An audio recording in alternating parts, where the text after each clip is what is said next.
Welcome, welcome, welcome. How's everybody doing? Thank you all for enjoying the premiere. We're going to be hanging out, working on the Matter Inform 3 here. Going to try to, you know, absolutely abuse it and see what we can get out of it.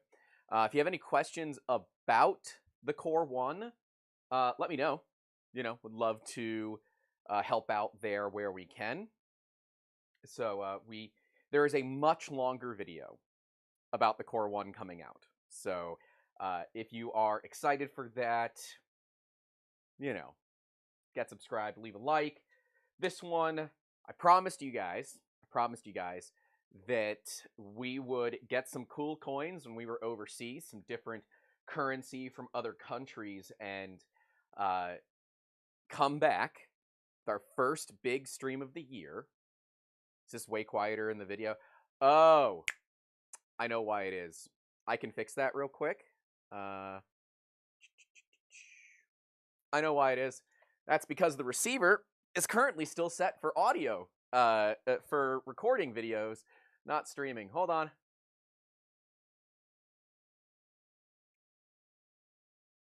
And how's that? Oh, is that better? That should be way more better. All right. Sorry, forgot about that. And now it's also mono. Before it was stereo. I'm trying a magnetic mount that I'm working on. So there you go. Anyways, we came back with some super cool coins. Oh, Miss Amber's here. Hi, Amber B. Oh, my brother says define better. Everybody say hi, Amber. Her birthday's on Friday, so wish her a happy early birthday. Amber's at work today, but I brought back some crowns. Some Czech crowns, actually. Let me show you here what they look like. So we're going to be scanning some Czech crowns. We've got different variations of them. And yeah, we're going to see what they look like on a really high-end scanner. Amber's like, wonder when my birthday is. It's next Wednesday. I'll just give that out. It's a week from today. So, there you go, Amber. Now you can't spoil it. But we have some Czech currency here. For those wondering, about 22 crowns to $1 US. So this 50 crown piece is about $2.25, give or take. So, yeah. I spoke with Trevor. It's the guy that runs Matter Inform. So he gave me some tips and tricks for scanning really, really small objects. So we're going to take a look at it. Hey, Bearded Printer, gifting 1 membership over to James Butler. Thank you very much for that. Great, awesome. My dad says, are you sure I have a calendar that says differently? How many years ago was this? My dad made calendars for the family. And that was like, one of the holiday gifts.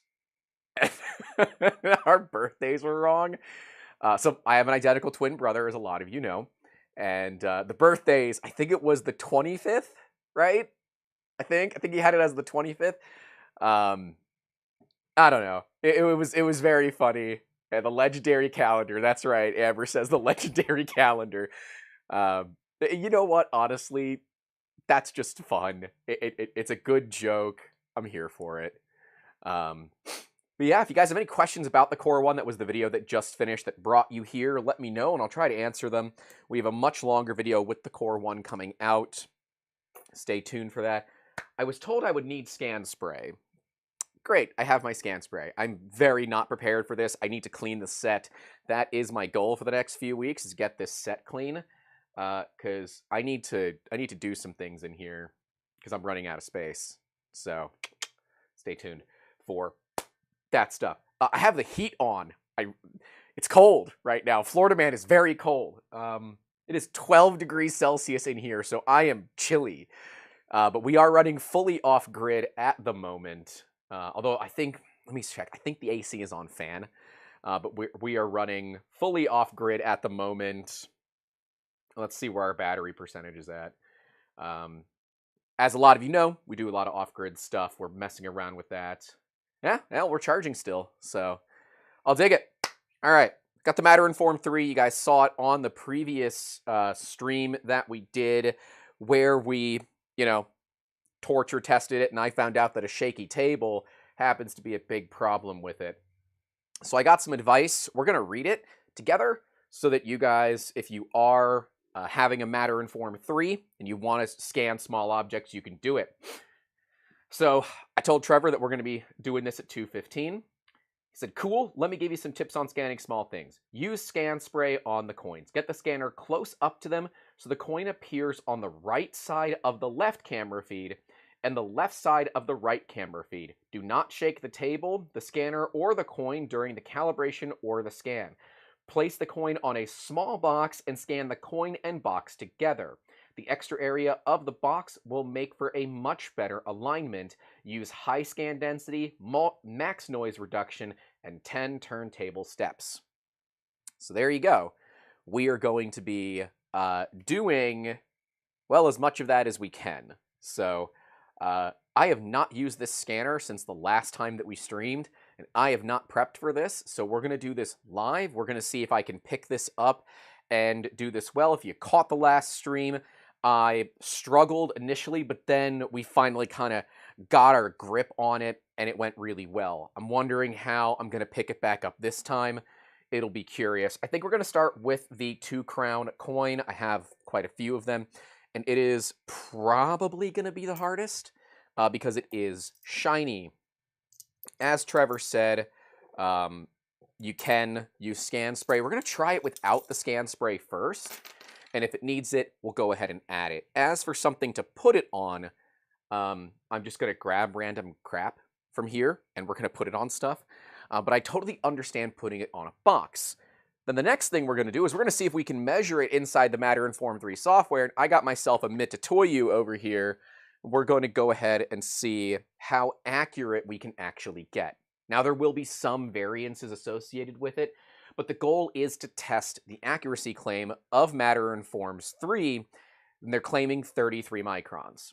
To be clear, that is in a perfect ideal scenario, at least that is traditionally how it is ranked. We like to give companies double that, so if Matter-Informed can hit 66 microns, I'll be pretty happy about that. So let me find something to put the coin on. I've got a bunch of business card blanks here that haven't been cleaned. So we'll do that. Business card blanks. Something with some sort of, what's the right term for it? You want some texture to it and you want some color data. I am going to flip it upside down so we have the rough side of it rather than the clean side. And we got to get everything nice and close. So I'm going to switch it over so you guys can see the laptop. There you go. So we are going to have new.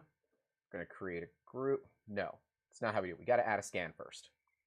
Okay. Oh my. All right, camera.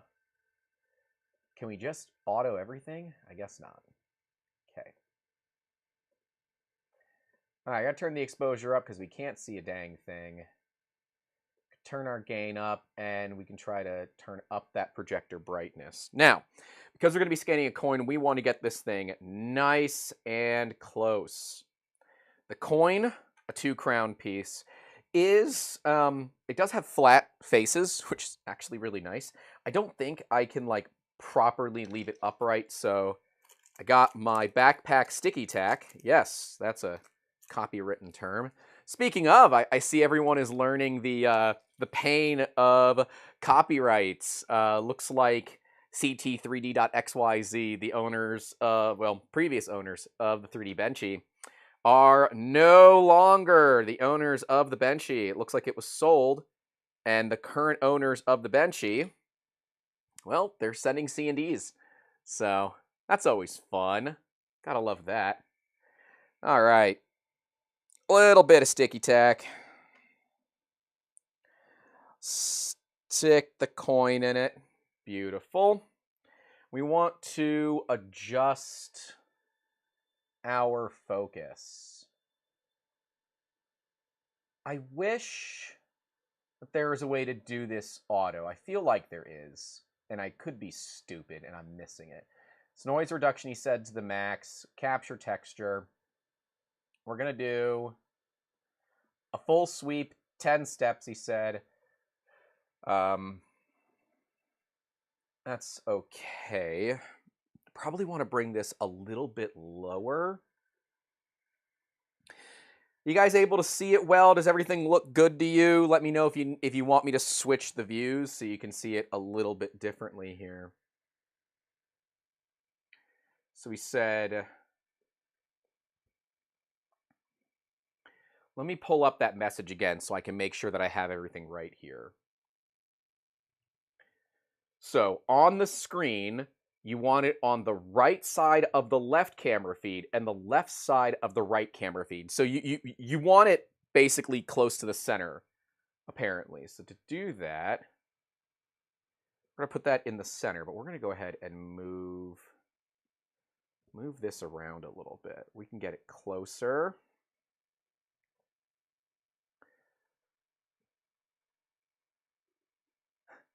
Brandon says, you're complaining about your workshop being cold. Meanwhile, I'm here in Ohio where it's 15 outside. My workshop is like 45 when I got here this morning.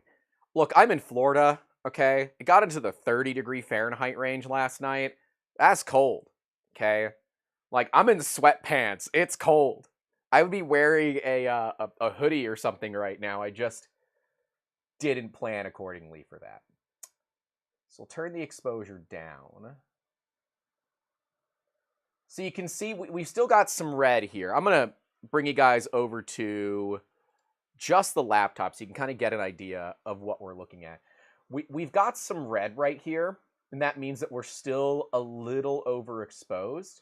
So we can look to turn that down some, but the issue that we're running into is we're losing some quality.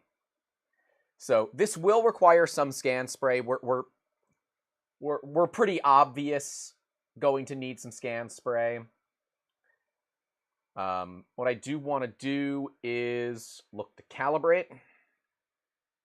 So to do that, I will take the top card off. We're going to put the calibrate marker in place. Oh, right. Confirm the focus value for the scan.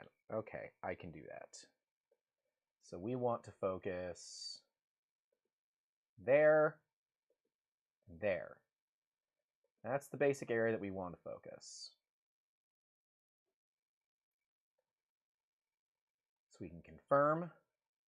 Now we have to place the calibration card in the way. So to do that, I'm going to remove the coin, put the calibration card in, and I'm going to click calibrate.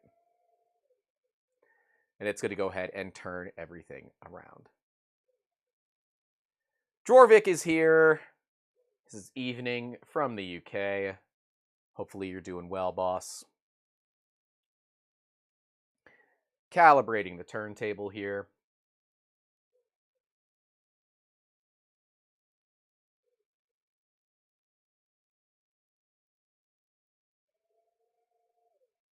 Still a very cool process that it just auto-calibrates. I do really like that feature with this. Okay, everything was calibrated successfully. We'll remove that. We'll bring this back up on its base. Wonderful. Go back to scan settings. Looks pretty good. We're going to try it without the scan spray first. The scan spray is going to make for a, better overall experience, right? We know it's going to make for a better overall experience, but I want to try it first without the scan spray, and then we're going to see what happens. So let's start the scan. You guys will be able to see from the top down, which is here, that it is projecting a pattern of lines across the actual piece. That's how structured light works. And what it's doing is it is looking how the actual lines themselves interact with the thing that's in front of it. That's how structured light tends to work. I'm very interested to see how good this comes out.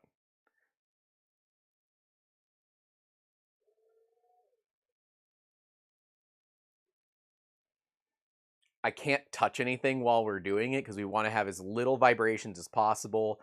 Obviously, this is not a, specifically good scenario for 3D scanning. We should be spraying this. We're not spraying it yet, but we will be spraying it in a bit.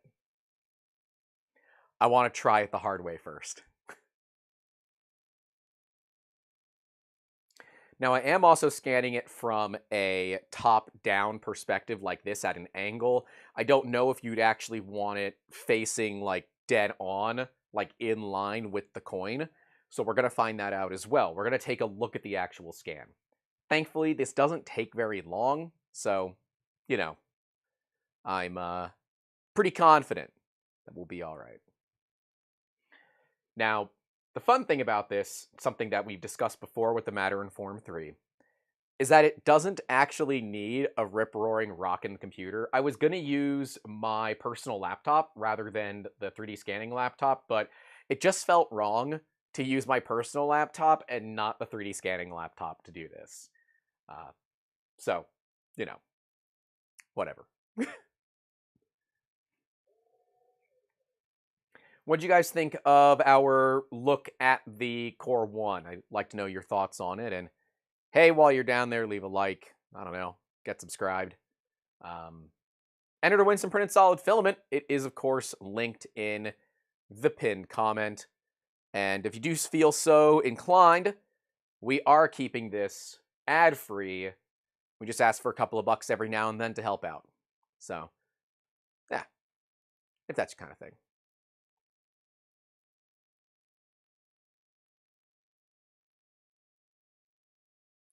Structured light is just cool. I understand this feels slow to a lot of people, but you have to remember what, like the size of the thing that we're scanning. It is so tiny. These larger coins will be much easier to scan because they're much larger. And quite frankly, I'm probably not going to spray the 2-crown part because I'm really more interested in the larger brass and copper looking coins. I think those are an overall better object to scan. Anyways, I just want to see if it can do this. This is a very, very difficult thing to scan. It is shiny, and it is very tiny. I mean, we're thinking maybe a 1/2 inch in diameter, so maybe 12 mil in diameter. Okay, so now they're going to process the file, and we'll get to see what it looks like. So there's what the laptop sees.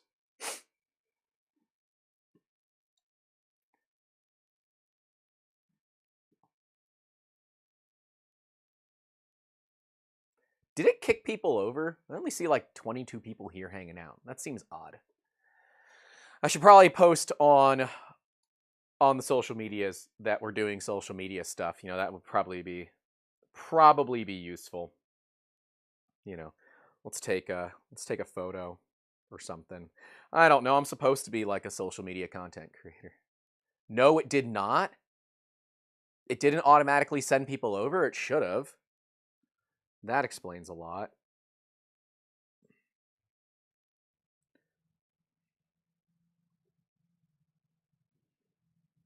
Well, here. I'll post some stuff on social media right now.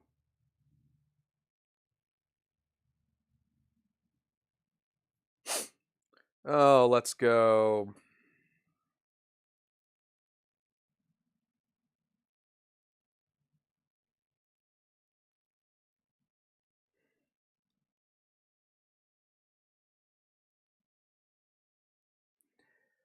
Okay, Duff said it sent him. So, all right, it could be like an ad block thing. Who knows? I probably Switch 4 could send me over. Yeah, that's fair.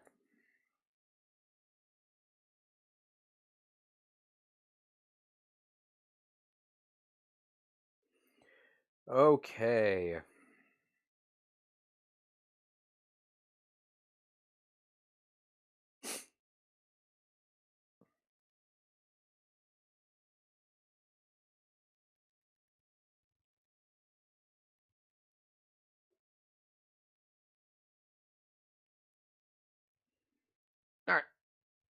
put something up on Twitter. So we'll see.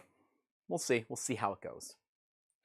Still processing as expected. So this is one of those interesting cases of when you do have a scanner that has its own single board computer, which it does, right? This entire scanner does all the processing and everything like that on its own, right? It doesn't use anything else to do it. It doesn't use the PC to do any processing.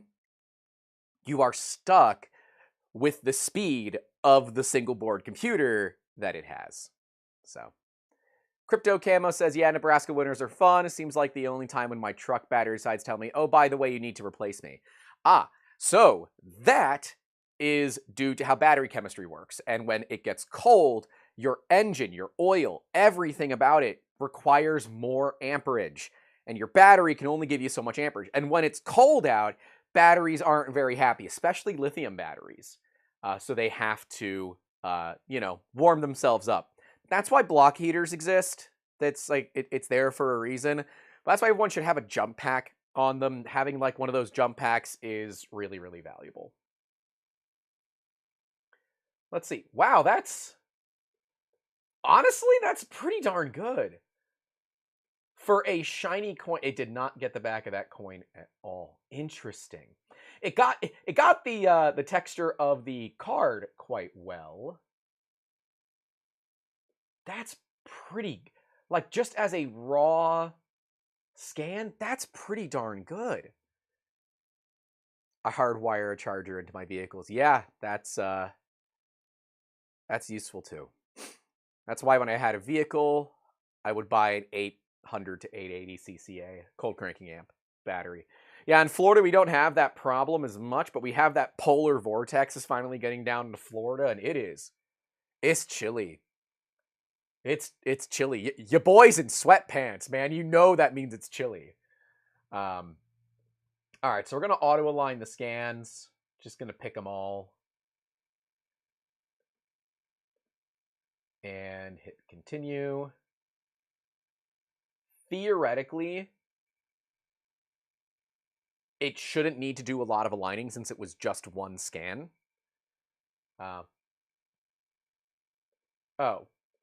It doesn't need to do any scanning because it is just one scan. All right. All right, well, we can try to pull something out of this, but I think it might make sense to, let's turn off the texture. So this shows us the raw data.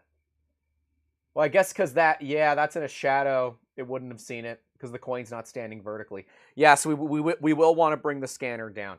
That is really good considering how shiny that coin is. All right, cool beans.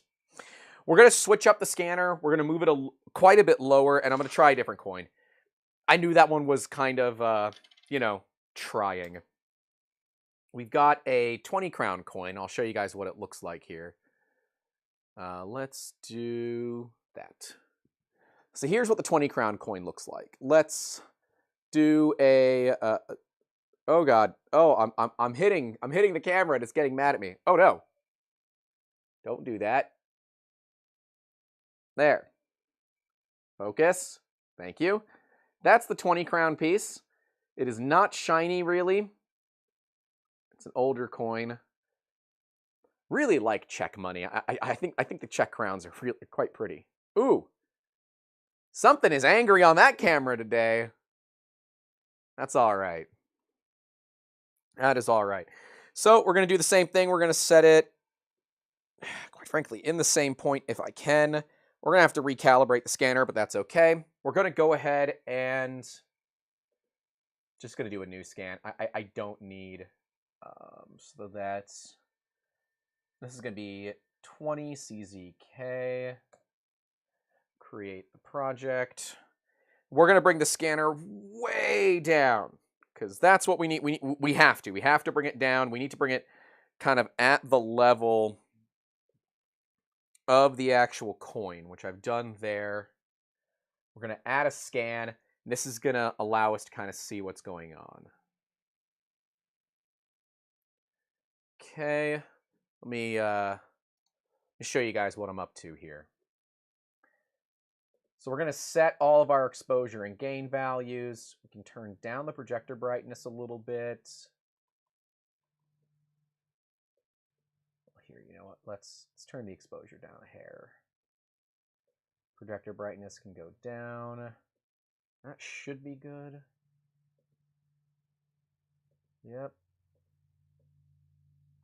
We're going to move the camera focus to where we want it. Scan detail is high, noise reduction is high. We'll leave on capture texture, although honestly we don't need it. Texture's not going to matter too much here. This computer's getting a little angry. Why are you getting angry? A couple of the cores are getting used. All right, this will be a 360 sweep. This coin is standing relatively straight up and down, so we should be good to go. We're going to calibrate the turntable. We have our focus value is confirmed. So we're going to hit confirm. And now we need to bring on the checker pattern. We'll hit calibrate. What is the minimum working distance of the scanner? That is a phenomenal question. I actually don't know. I have no idea what the minimum working distance of this scanner actually is. We're pretty close right now. I think we're about 300 millimeters away, but if somebody wants to look it up, they can. I don't know it off the top of my head. You know what? I bet it's in the quick start guide that I happen to have handy right here. So let me see if it's in the quick start guide. That would be useful. Oh, let's see. Does it tell me? Although this is quick start, so probably not. No. Let's see if it's in, what are you? Important product information. Things that I didn't read to begin with. Nope, not in there either. I don't know, someone can look it up. I have no clue off the top of my head. So if someone doesn't mind looking it up, that would be phenomenal. Thank you in advance. Okay, so we have our coins closer to the center. You can see that here, closer to the center. It's the first time Grant looked at the guide. Yes, this is the first time I looked at that guide. All right, let's start the scan. I am not going to touch the table. My hand is off. I want to torture test this thing. I think it'd be really a really interesting thing to see how detailed we can get, because this scanner's like under $2,000, and the kind of accuracy ratings that they're like claiming really, really belong on a scanner with an extra 0 on the price tag. That doesn't mean to update your pricing. Matter and form. It's good where it's at. Thanks. But yeah, I mean, they're claiming 33 microns on a $1,700 scanner. Like, that is a phenomenal value when it comes to 3D scanning. The software so far has been really straightforward and easy to use. I haven't done any of the hardcore, like, working with it. I'm very much used to the, like, system that Artec uses. And yeah, Artec software costs more per year than this scanner costs, period. So, Gigantic says laser and structured light. No, it's just structured light. It's just a structured light scanner, and it's all the processing's done on the friggin' scanner. Like, all of it's done internal. None of this is done on my computer. None of it. You can use this with an iPad. So, yeah, it's kind of cool. But how? Magic. I honestly don't know how they're doing it. I don't know how they're promising that level. I mean, okay, my Artec Spider, and that's a $25,000 scanner, right? Can do 50 microns, and it is handheld, and it is purely structured light. but it almost never hits that, right? Josh says you said iPad, and I started paying attention again. Crypto Camo says, how much for a 3D scanner on a budget? It depends on what you're trying to scan, right? If you're trying to do really, really high detailed scans, this is probably one of the better scanners on the market price-wise, at least from my user experience with it. I've also used the CR Scan Raptor, and while the Raptor will beat it in terms of like what it can do, the Raptor software is so bad that I can't... Like, we got sent the Raptor like 4 months ago, and I have never had a good experience with that scanner, so I have yet to make a video out of it. So, yeah, and as Organic says, I've seen Leica and Zeiss Lab 3D profilometers, 10x the price, suck way more. Yeah. Josh says, is their software all being driven via a web interface? Yep. Yeah, so you connect to the Wi-Fi that the machine here exudes. Last time, people said this thing has the styling of a late 2000s router, and it absolutely does. It's got the little antenna on it. It's white. It's very unassuming as far as scanners go, and I totally agree. I told Trevor, I said, yeah, you guys did a form follows function for this. Like, it's cool. It looks good. But yeah, when someone said it looks like a late 2000s router, they're totally right. CryptoCamo says there a link for the scanner. It's in the description if you want to check it out. Yeah, but I like that you don't need... You could do this on a cell phone if you really wanted to, right? You don't need anything other than the scanner and a cell phone, an iPad, whatever. They did tell me it's better on like a laptop, and I'm just using my scanning laptop because I have it, right? You know, not because I need to.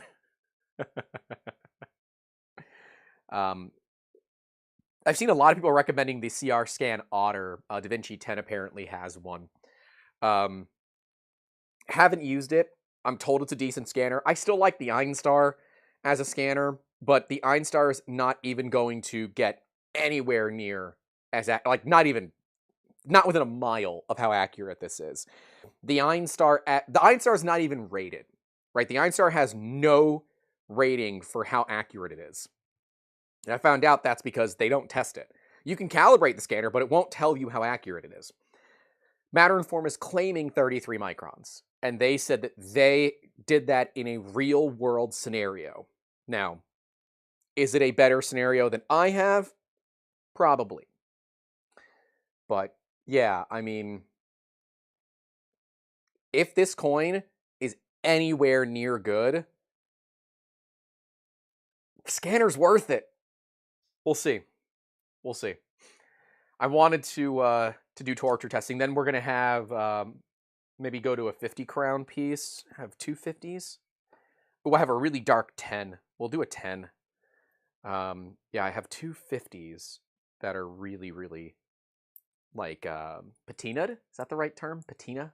I don't know. Josh says, I'm interested now because it's got a web interface. I've gotten burned by hardware devices that depend on an app in the App Store. I have a 400 brick called the NAR box that's useless now. The company went under and the app is no more. It's 2,400? Did the price go up? Hold on. It's processing. So I did the price go up? I thought it was 17. Hold on. I'm going to check my own link because I have no idea what the price is. It's not on sale anymore. It's not on. It must not be on sale anymore. It was on sale the last time that we looked at it. Huh. Yeah, 2,400. Okay. That's a little bit more expensive. Like, it's now above $2,000. So, dang. Oh, well. That's the way she goes, bubs. Josh said I talked highly of it. They jacked up the price. I sure hope not. I don't think Trevor would do that. You know, they seem like a stand-up company from my talking with them. Oh, yeah. That looks really, really clean. So there's no texture. What I would like to do is remove the color. There we go. Yeah, honestly, that is... Of course, I have no idea how to move around in here. Ah, control. Okay. That is really, really good, considering we didn't spray this coin at all. All right. Let's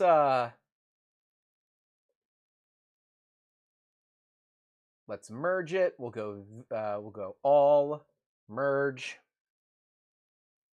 It's 1981 GBP. Well, hey, that's what happens when you miss the sale, I guess. That ain't on me. That ain't on me. Okay, but the working distance we have is 200 to 800 millimeters, so at least we have that. Yeah, don't get mad at me. I had nothing to do with that price going up. Promise you. All right, let's take a look. We're going to go high detail on the mesh. You know what? Let me do that so you guys can see it a little bit better. Honestly, that is way better than even a $2,500 scanner. Z accuracy is 33. Resolution is 37. Thank you. See, you can tell I haven't read it in a while. So we can do flow triangle, flow quad dominant, or the Poisson triangle. I'm gonna stick with the Poisson triangle, I think. Right, Poisson. It's a French term. We're gonna mesh it. We're gonna see what it looks like. Again, like, I can go get a scanner that's 10x the price, and it's not gonna get that detail. I probably should have. That would have been smart. Do I have any spider scans that I can show here? Let me see.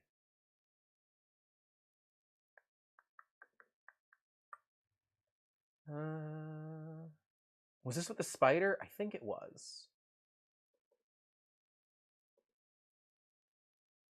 All right, so what we'll do is we're waiting for it to mesh. I am going to remove the PC because I am working on a piece that is kind of protected here. So I am going to go to a new project.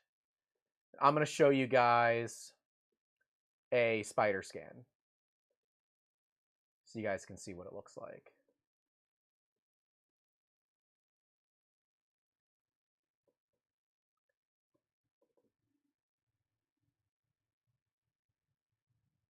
Give me just a second. I'll have it up for you here.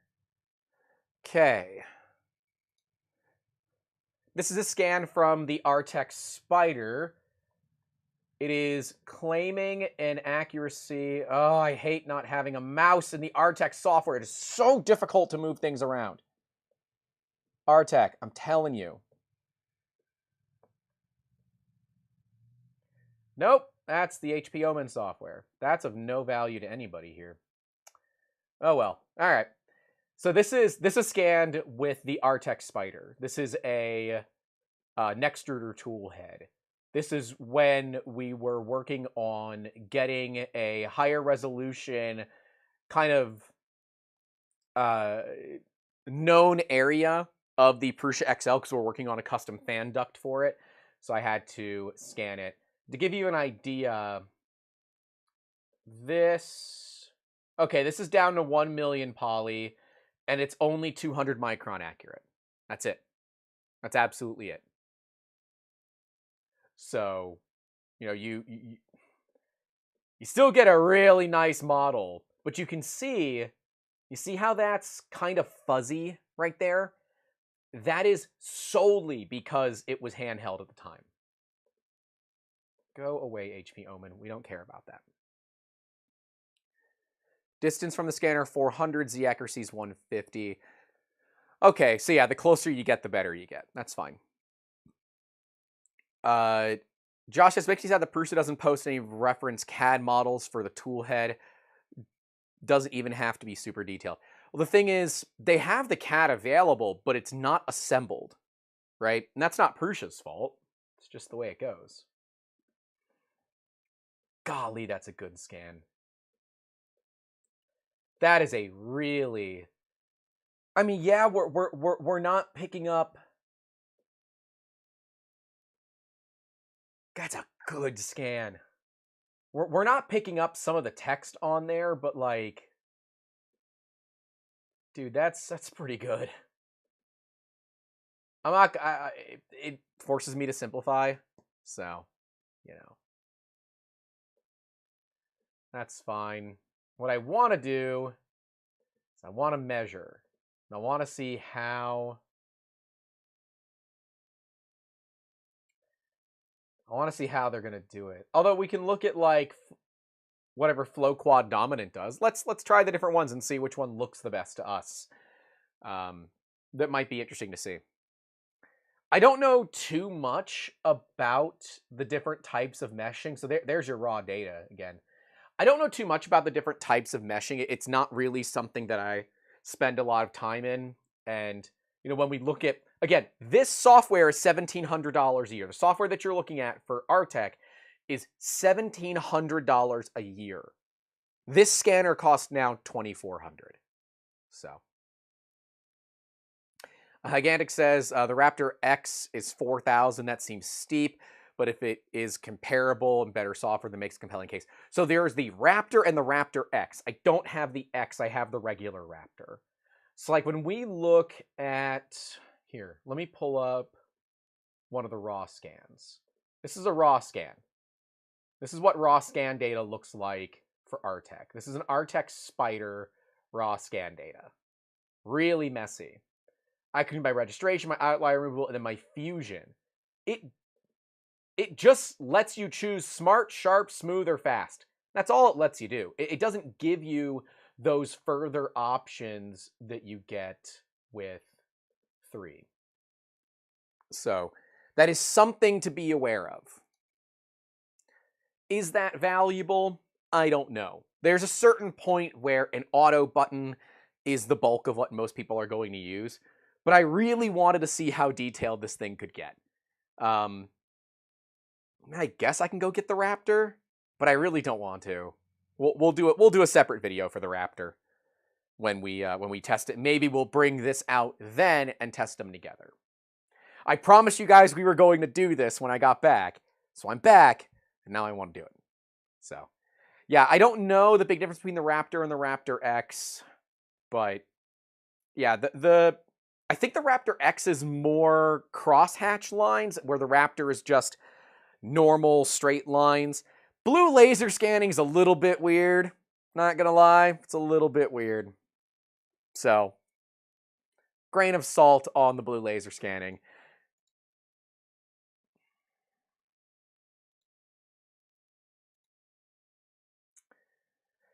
So the only bummer is how long this stuff can take. And okay, the X has 2x more lines, it's using near infrared. The regular Raptor has near infrared as well. It has both.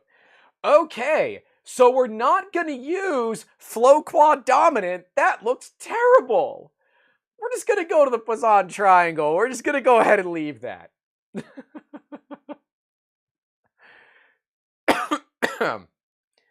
Who knew? They knew what they were doing when they put it all together. This is the downside of the single board computer and the scanner doing everything internally.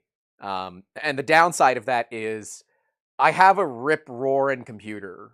This PC is a 14700HX. Yes, I know it's a 14th gen. Yell at me later. And a 4070. Right? Yeah, full bore 4070, 140 watt TDP. This thing has way more processing than this does, I promise you. This is the problem that we run into. But the value is you don't need a $1,000 laptop to run your, well, $2,400 scanner. So. Ashley says, according to Gamers Nexus, that's computer Jesus for those that don't know, you can charge for every X in the name. For CPUs and GPUs, this is about $50 per X. Nope. I've got bad jokes for that. Organic says, isn't the RAM an issue for large scans? I have 32 in this PC, but it's all, everything is done on this little tiny thing. It's all done internally. And, ooh, I wonder if it's getting warm. No, the air, so it vents air out of the bottom ends of it, and it's not, yeah, it doesn't feel much warmer than ambient. So, and you would think with how cold it is, it might be able to push a little bit higher in terms of clock speeds, but it's one of those downsides. And as I was talking to the people over at Matter Inform, I said a great thing that I would love to see is that we could run your internal software on a computer. So if we've already invested in crazy high-end computers, which we have, that we could actually utilize those computing power and not have to rely on the SBC in the thing. So you can see it's a 41 megabyte. Oh, you can't see because I don't have you showing that. It is a 41 megabyte file, so that there shouldn't be too much RAM associated with that. We can definitely see its way of closing the triangles for the card is a little bit rough, but that's okay. We don't care too much. We'll simplify. We'll let it do its thing. Spectre VTI says I have an i5-8300H in my laptop. And see, if you have an older laptop like that, it would be perfect for a scanner that needs all of that. Or that doesn't need all of that. Excuse me. Okay. So I want to add it to a project. We're going to go back. We're going to take a look. I want to measure some things in here. I want to turn that off completely. And I want to measure. I hate that color is atrocious. That one's not any better, Grant. All right. Why are all of these colors just so rough? Purple? Sure. All right. So what we want to do is we want to take some measurements, and it's got a measure tool in here. So we want to measure from here. How the heck do I use it? No, it's not control. It's not shift. Allow me to do more than just... Okay, fine. How do I use the measure tool? Let's see if there's a tutorial for it. No. 3D viewer tools? Sure. Ah, yes. Okay. That's it. Okay. Will it let me choose a different one? No. Okay. Well.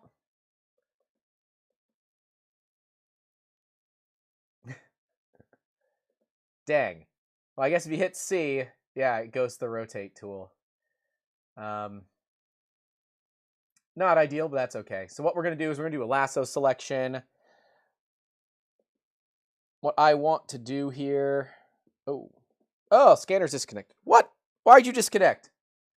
Dang it. Well, that's a fun one. That's the other problem when you're dealing with single board computer things. It can lose it can lose connection. Cool. All right. I'm going to work on bringing it back. You guys hang out there. I'll work on bringing it back. Just going to have it connect automatically now. It should be okay. All right. At least it saves everything to the machine itself, since it's all running on the machine. Disconnecting from it actually shouldn't do anything. But I guess we're going to find out. Let's see. I just reconnected to it. Connection error. Refresh. Okay. I get it. You're right here. An error occurred. It's opened by another user. No, it's not. I'm the user. I am the user. Well, at least I can see all the things on here. The date is weird though, but whatever. Interesting. Huh. All right, I'll open the old one and we'll see if we can open the new one. We'll see how that works. Don't know which laptop to get for less than 800. Dude, there are so CES is this week. I think CES is currently going on right now. CES is one of those times where, yeah, laptops and everything are going to be coming out, and that's going to be a fun one. All right, let's open the 20CZK. No, but it's not opened by another user. That's a little frustrating. I'm the other user. All right, let me refresh and see if that fixes anything. That's frustrating. So it's there, it just says it's being used by another user. Opening project coins, fine, whatever. Ashley said for 3D, get AMD-based CPU with integrated graphics better than Intel, or it was, but Intel's still doing driver fixes. Yeah, if you're gonna do 3D scanning, you need a NVIDIA GPU though. You have to have it. Oh my god. Well, I have to rescan it. That's frustrating. So it says that it's open by another. Oh, I guess let me download it. I'll download the project and I'll upload the project. That's what we're gonna do. It's not what I want to do, but it's what we're going to do. I'm guessing during the disconnect thing, because the machine itself is not connected to the outside world. It's only connected to this computer. And because they are connected on a local network, there's no other way that it could be opened by somebody else. So I think what's going on is it believes there's 2 instances open and it hasn't closed the other one. So instead, I'm going to download the project. We're going to re-upload it with a different name. And we're going to see if that works.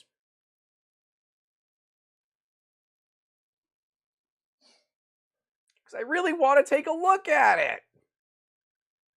And I want to get a measurement from it.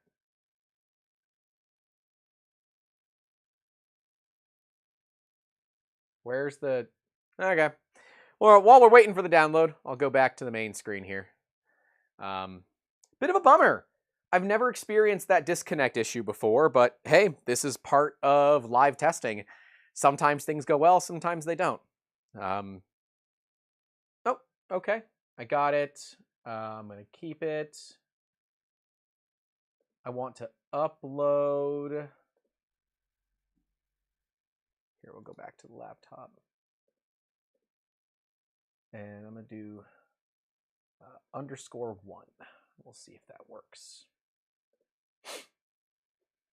Hopefully, this will work. I wonder how big is that zip archive? Where is downloads? There it is. Okay, it's a 336 meg zip archive. I mean, that's not bad. All right, never mind. We got to upload it. It's how she goes sometimes. Sorry, kids. How's everybody's Wednesday going? Everybody's Wednesday going all right? Hope so. Just make sure no one's like yelling at me on the phone too.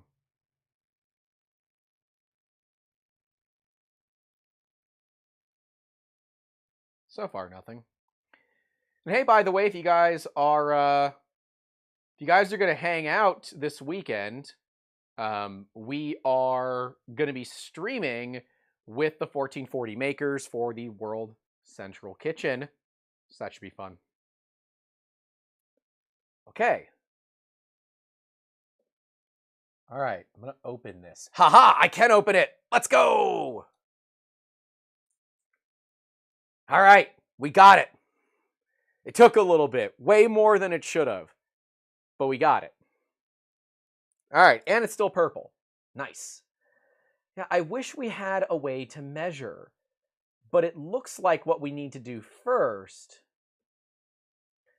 is to actually kind of lasso the subject off.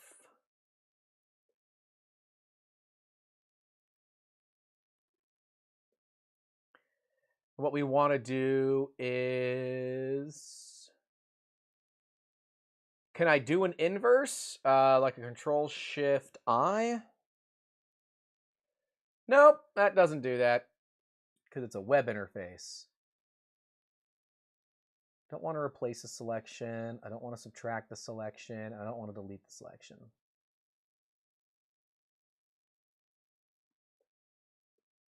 Whoops. Well, here, if we copy it, will copy paste work? No, it will not.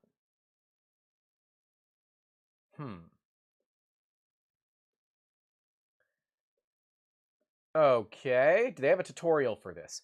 This is the other benefit, there's tutorials, because I don't know what the hell I'm doing most of the time. That was the one that we just did. Yeah, we don't care about that too much. Let's look at scans. Yep, did that. Scan settings, no, already did all that. So yeah, unfortunately, we're missing some features that I would have liked to see. I would like an inverse, but I wonder if I just subtract the selection. Oh, wait. I think I know what to do. Hold on.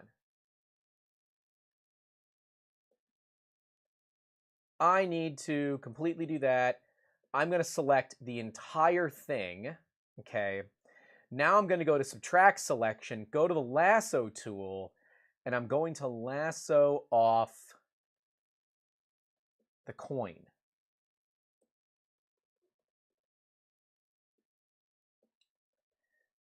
It's a little bit tough. You can't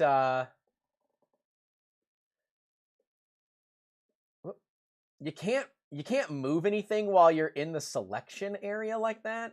So that's a little bit frustrating. Okay. Now if I hit delete selection, aha! That is how you do it. Okay. All right. I'll take it. It's not exactly what I wanted to do, but it worked. All right, so let's do a lasso selection here. We'll start getting rid of pieces of it that we don't want. I'm also using a touchpad, so like, you know, that's gonna mess with things. All right, measure. What is our width? You're only gonna give it to me in centimeters? It says 3 centimeters. That's not accurate enough. Wait, which way's? No, the axis isn't aligned. There you go. Thank you.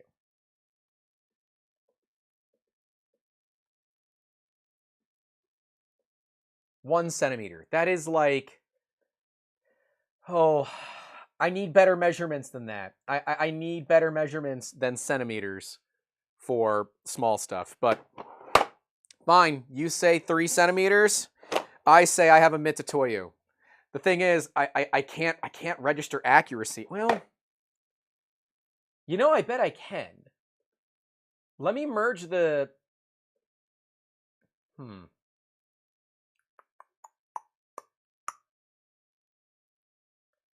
Yeah, merge scan, visible only, merge.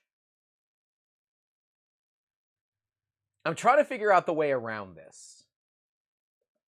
Right, so we're going to do the Poisson triangle again. We'll do a high mesh.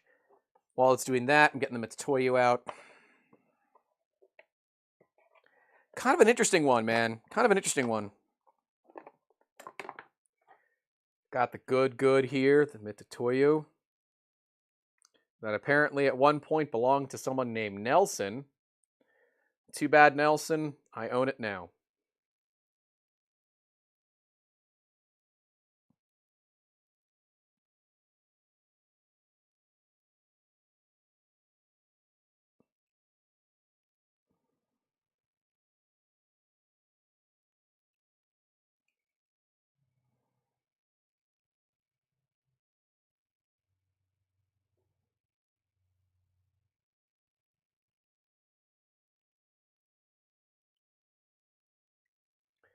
Just waiting for it to remesh. All right.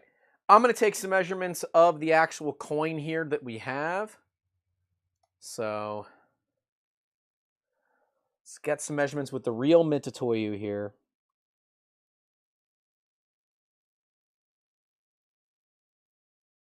.92 millimeters.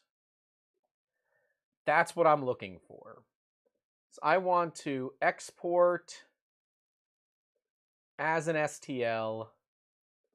You know what? No. Give me an OBJ. I'm going to export as an OBJ.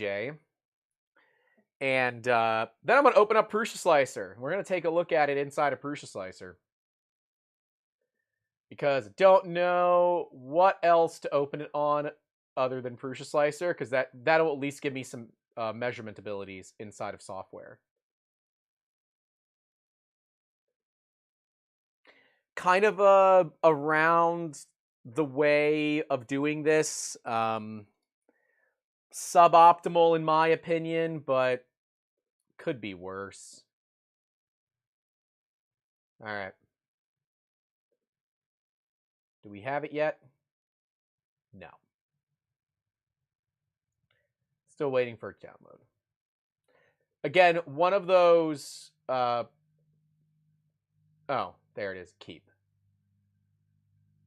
Wait, is it giving me another... It is. I don't want the scans. I want the STL file. Interesting. Ah, there's my OBJ. I'll take it. All right. Jeez. Sometimes, man, some things can take a while. All right, let's repair the open edges, and then we'll get some measurements from this thing.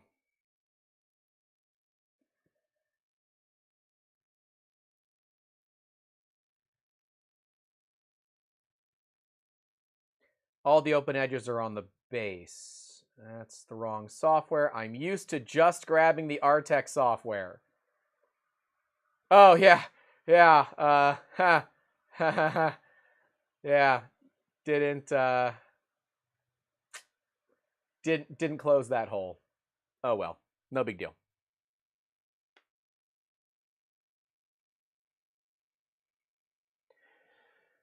Anyone that wants to help build a test rig, let me know. We are going to be working on building a testing rig here to test materials. So if you want to be involved in that, please let me know.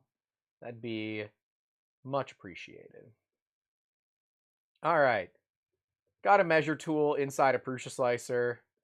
Bit of a bummer that we don't have like an easy way to measure like in the matter and form tool, but whatever. 24.904. Okay, restart selection. Let me grab from an outside edge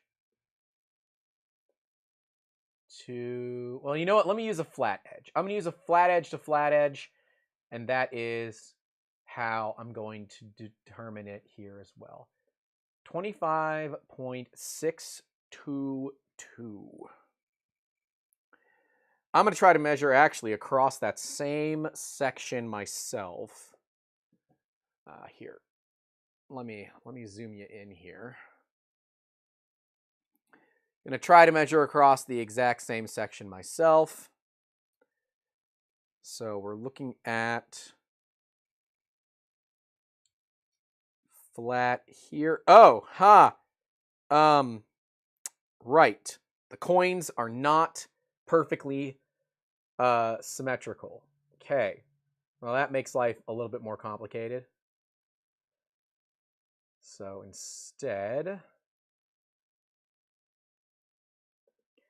we'll go from there to, it's the point at the S right there. 25.889. Holy crap. 25.86.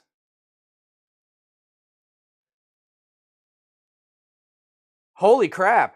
Guys, that's 39 microns. Holy crap!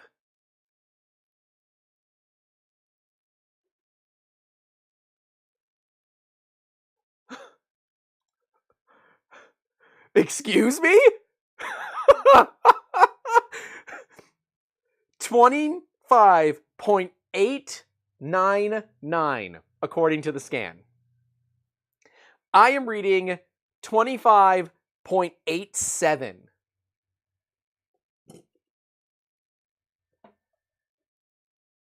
Okay. Matter and form, you win. That is within 30 microns on an objectively bad setup.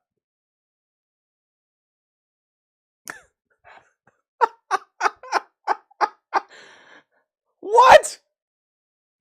Hold on. I gotta take a photo and send it to the. Yeah, I gotta take a photo here. Hold on. 25.877. 25.899. Dude, you gotta be kidding me. Yeah, like, Josh says that's plenty close enough for our glorified hot glue machines. Yeah, no kidding. No freaking kidding.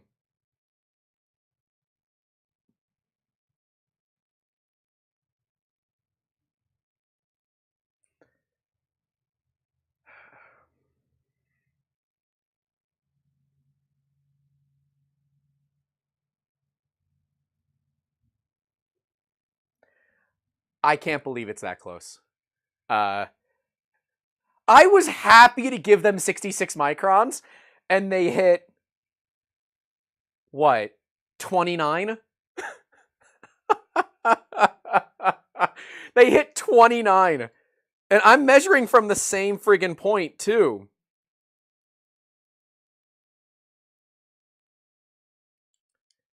That is absolutely nuts.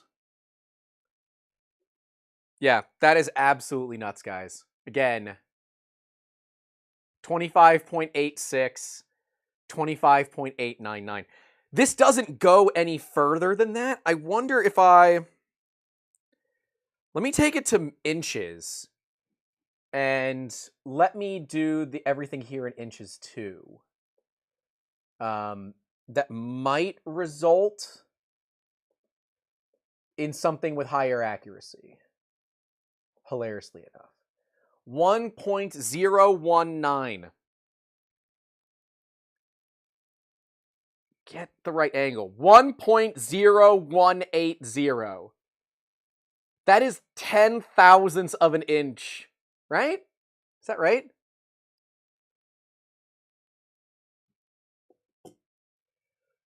Point 0.0010 inches.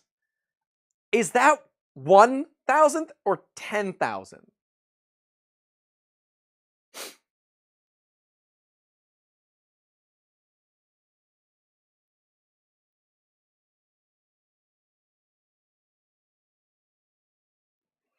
Okay, so I'm told that they've put a point-to-point measurement tool in the software. It will be released shortly. Nice. Let me see. So it's 0.001 inches to thousandths. It's 1,000th of an inch. Son of a gun! That is 1,000th of an inch accuracy.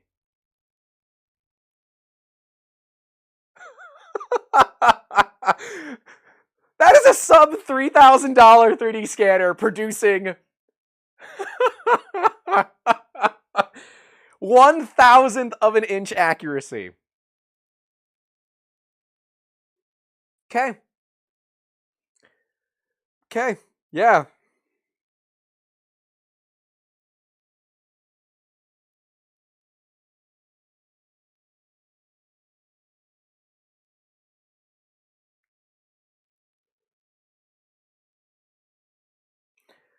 He's asking what app I'm using. That's Prusa Slicer. I am straight baffled. I am straight baffled by how good that is. I don't think I have a scanner in this shop that can hit that kind of detail. That is 1,000th of an inch. That is good enough for inspection in most cases. That is good enough for inspection. Son of a gun, dude. That is good enough for inspection.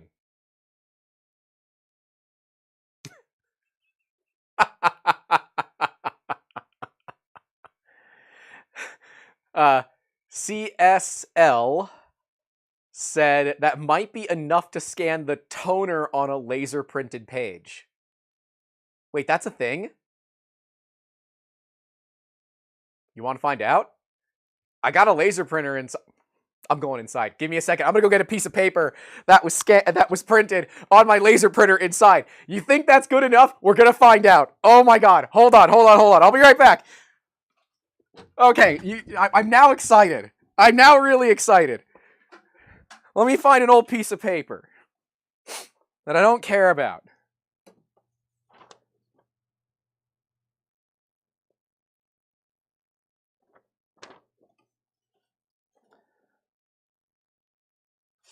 Ah, perfect.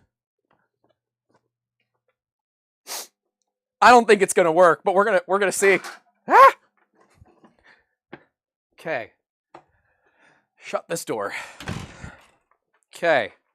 All right. I got some paper here. We're gonna see.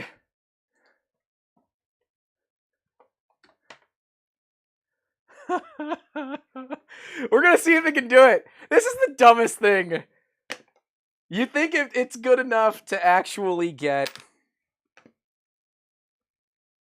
toner on a printed page? Well, there's some printed pages. We're gonna see if we can do it. Let me go back to the Matter and Form 3 software. That is insane, dude. I am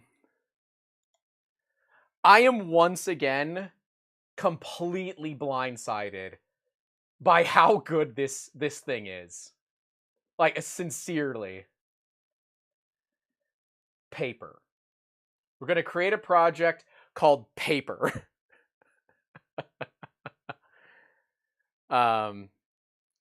Actually, I think there is a difference between the object and the details. I'm guessing no. Yeah, there's going to be...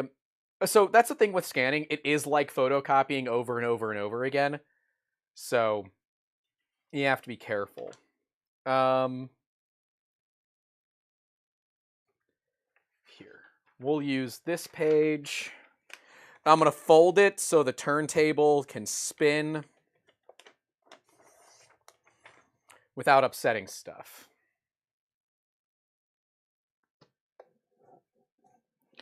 This was about the opening of the Miami Micro Center, which is where I bought this laptop from. All right, we're going to add scan. Of course, it's going to be way, way too crazy. That's okay. We can do this. So what I'd like to do is try to focus on that YouTube icon, because that's something that we all kind of know. Yes. Okay. That's something that we all kind of know what size it is. So let's focus on that. I'm going to turn the exposure.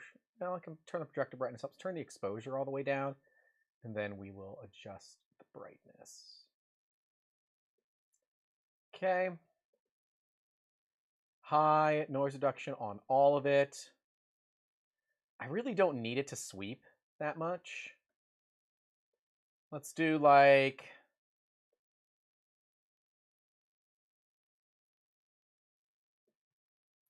do 90-degree sweep, 5 steps. That should give us enough to kind of see what's going on.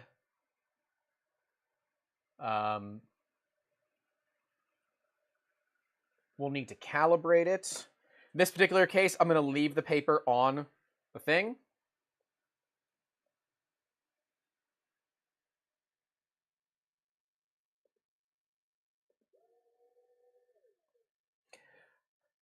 I don't actually know if it's going to work. CE said, I'm worried a slight breeze is going to move the paper too much. Well, we're gonna find out, because I don't know if it's gonna work, but we're gonna find out. I'll put some extra stuff on it to keep it from moving. I got some 2 crown pieces here that we can put on the paper to keep it from moving.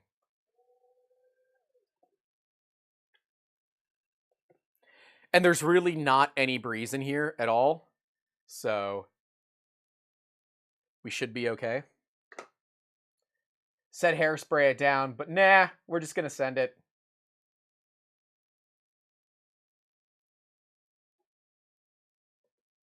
Which is what I've done. I have done that. Let me scan! Ah, there we go. Start scan. I am not touching the table. I think I've turned off texture capture. We're gonna find out.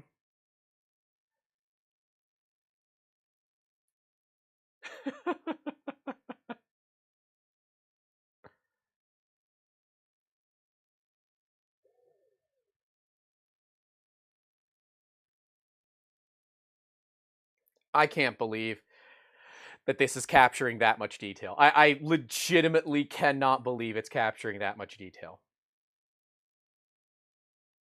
All right, put your bets in the comments. Is it going to actually be able to detect the differences in toner and paper? I don't care how minimal it can do it. If it can do it at all, I am going to be surprised. Normally, this kind of thing is only possible with a laser scanner. The fact that we hit 1/1000th of an inch, or like 24 microns, on this 2-leg table setup, it's cold outside, like there's everything is working against us right now. Everything is working against us.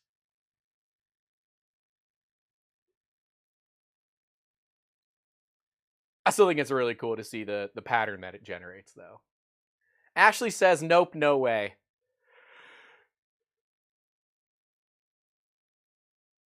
Anybody else think it's going to work? All right, so now it's processing. Oh, Amber's actually taking her lunch this time. Hi, Amber B! How are you? I hope your day's going well. CSL says, since I suggested, I have to say it will. I'm going to leave you in suspense. I'm going to see the result before you guys do. You must believe. You must believe. Yes, you must believe. I can't believe this thing hit freaking a freaking thou. This is probably the most accurate scanner that I've ever used, that I can afford to own, to be clear. That, yeah, the software can still use some work. Poker face test coming, yeah. I mean, I can also just do this, or this. Now you can't see my face. Now I'm one of those, like, top-down. I'm basically Wish.com 3D printing now. Hey, thanks for dropping in. Love you, Joe.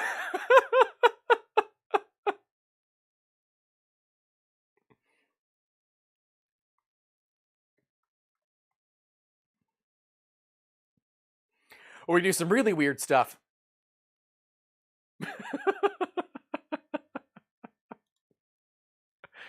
I forget that I have extra cameras on this set that I could just, turn on whenever I want. Okay. All right, I'm gonna give you guys the face here. One of these should zoom in on me. Oh, hey, look, I found the right one the first try. All right, I'm zooming in to take a look. Ah, screw it. We'll just look together. This is kind of a waste of time. We're gonna look together. It worked. Holy balls! It worked. It worked. You can see the YouTube logo. It worked. Holy crap! It worked.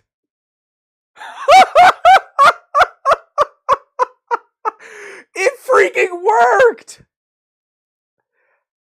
What? It worked! It actually was able to scan toner!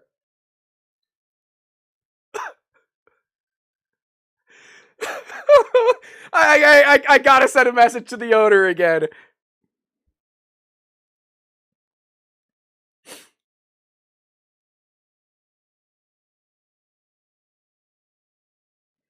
My God.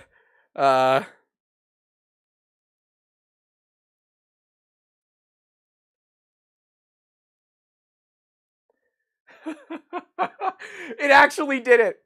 It actually did it. Yeah, Ashley, it did. Look, you can see the address. 7795 West Flagler Street. Like, you can read it. It's legible.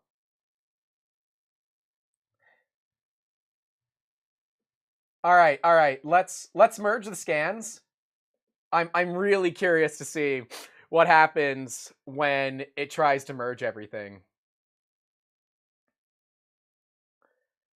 Okay. Son of a gun, it works. Look at that. Our Miami store is located at 7796 West Flagler Street. Son of a gun, it worked. I cannot believe this worked. Not in a million years would I have told you that this was going to work. Mallet says, hey, what's happening? What have I missed? Dude, we just scanned toner. All right? Oh, that's going to have the webcam on it. I want you to see, we scanned a printed piece of paper. There is no texture on this model right now.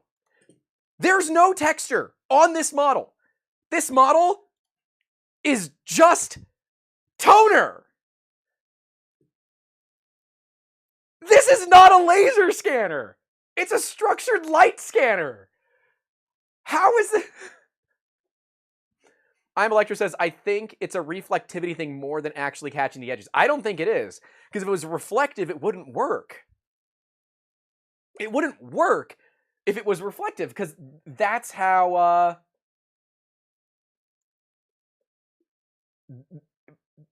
structured light works. It doesn't work if it's I'm gonna mesh it. I think the mesh is gonna get messed up.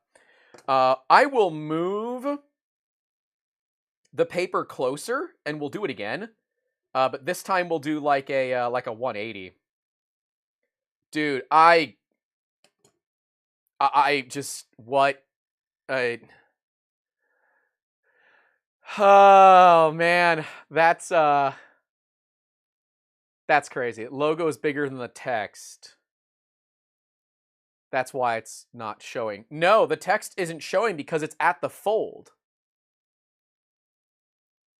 Yeah, it didn't scan the whole page. Here, hold on. I'll show you. So I am Electro. Here you go. So it only got those the text at the bottom because it's literally at the bottom of the page. So I'm now going to scan it where it's like way more of the page should get in there. But yeah, we didn't scan the whole page. So, yeah.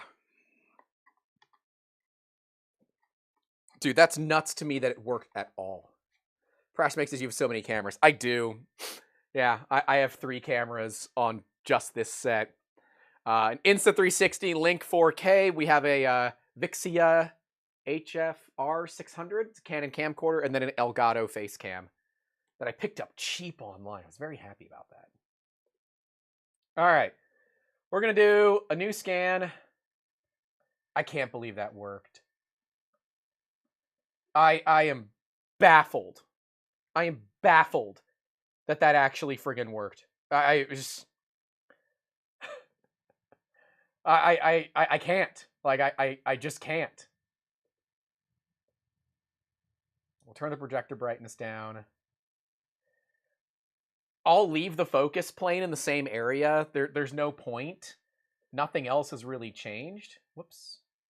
I'm gonna cancel.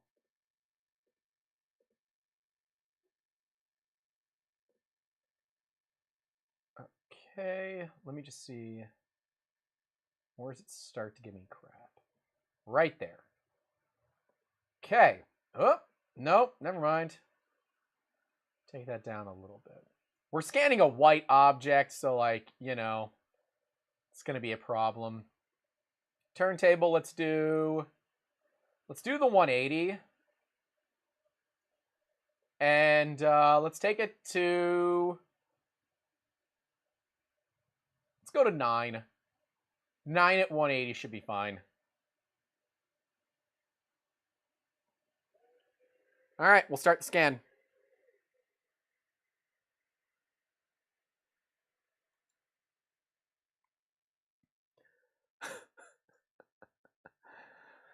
Oh, Amber was only here for a few minutes. Okay, bye, Amber. All right, so we're now going to see how it handles more text, and we're going to see what's readable and what isn't. My mind is absolutely blown that this is even possible.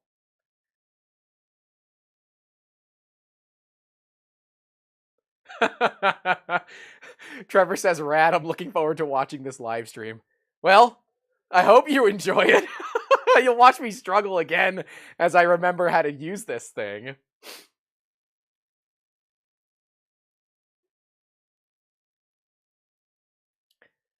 I'm just straight baffled at this scanner. No scanner this cheap should be able to do this. Like, not a single scanner. One test is to scan your caliper. Oh, it's way too shiny, and I am not spraying a Mitutoyo. Sorry. Love you guys, but I am not spraying my Mitutoyo caliper. You're cool, but you're not that cool. Wait, how cheap is cheap? It's under $3,000. It was $1,700, but I guess that was a sale. Now it's up to $2,400. But even still, at $2,400, on my crappy setup here, we got better than 1/1000th of an inch, basically. And yes, like, when I talk about affordable 3D scanning, I'm comparing it to scanners that are 10x its price. This is a very, very affordable scanner. Like, very, very affordable. Unreasonably affordable. Also, it's a projector, so, like, theoretically, you could turn this thing into a, you know, into a projector. Ash said, spray a crappy caliper if you have one. I mean, I do, but I also like my crappy calipers. Prashmake says, 20 pounds, it's my best offer. Nope, too many jokes for that. I'm not. Nope, nope, nope. Don't get demonetized, Grant. Do not reply to that statement at all. Move on.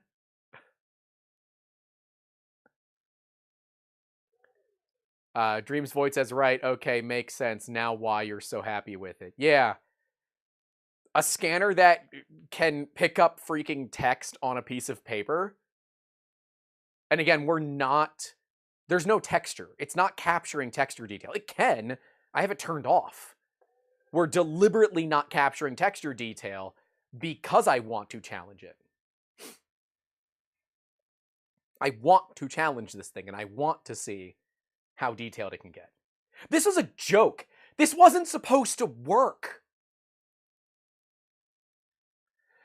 CE's L said, not sure if it was discussed before I dropped in. Is it limited to the turntable, or does it work well in handheld?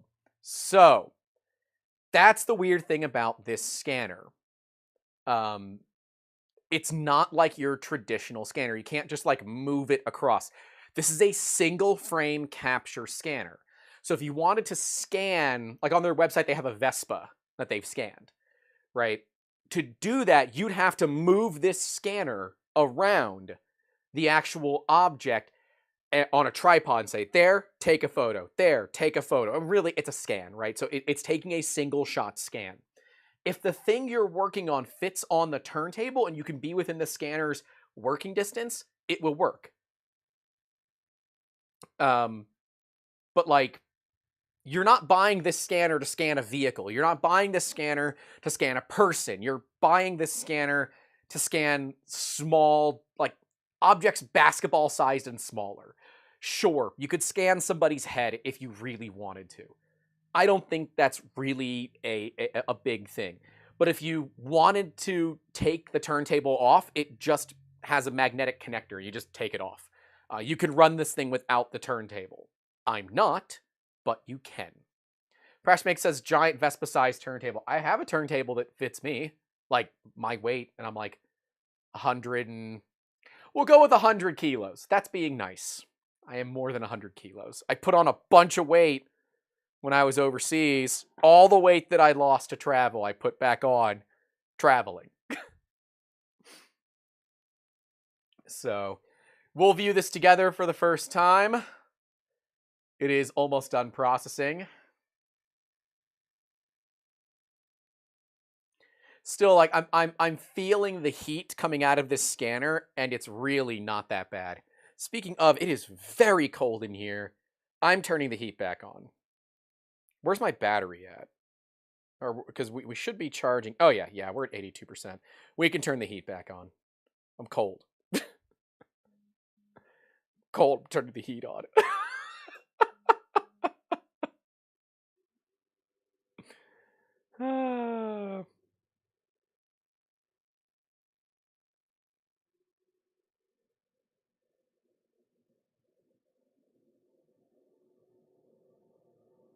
Okay. Now we're just waiting for processing to work. Prashmake said, woohoo, I hope you enjoyed your fish and chips and Yorkshire puddings. I did not do either of those this time around in the UK. But we did have some amazing meals with Construct 3D. Some home-cooked Malta food was amazing. And then we spent almost 2 full weeks in Prague doing some filming with a company you've probably never heard of by the name of Prusa. I'm being a jerk now. Yeah, so we spent some time in Prague, filmed Prusa. So there'll be a big thing with the Core 1 coming out. So, yeah. The Zen Ginger says, new here, maybe a stupid question, but if you were to scan something with really small threads to screw together, would the product still work? Like to make lightweight nuts and bolts for projects? No, it wouldn't. I don't think your printer isn't going to print that kind of detail. So no, just from a production standpoint, that just doesn't make sense. If you want lightweight hardware, use nylon. You can buy nylon hardware in pretty much any, any size you need. But know that plastic hardware is difficult, right? Okay.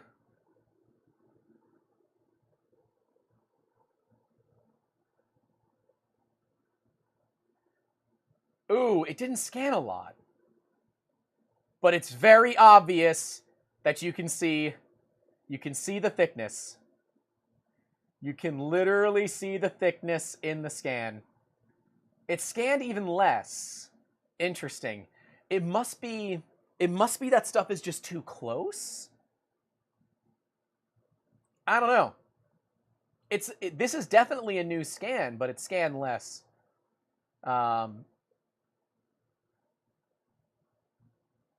Yeah, I mean, it's, our 28th store in joining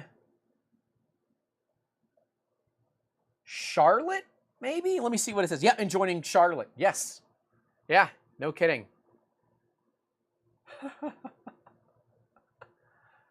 Yeah, I'm impressed.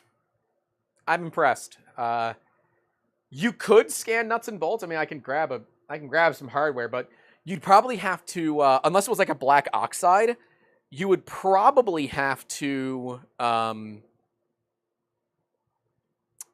spray it, and the spray is going to impact your scan detail more than anything else.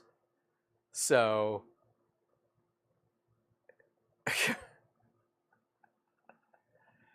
I am baffled.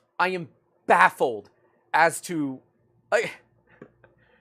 this was supposed to not work. Like, literally, he's like, oh yeah, let's see if it scans a piece of paper. It scans a piece of paper.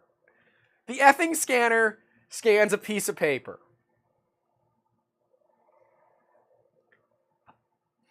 I have no idea what to say here. I legitimately don't know what to say.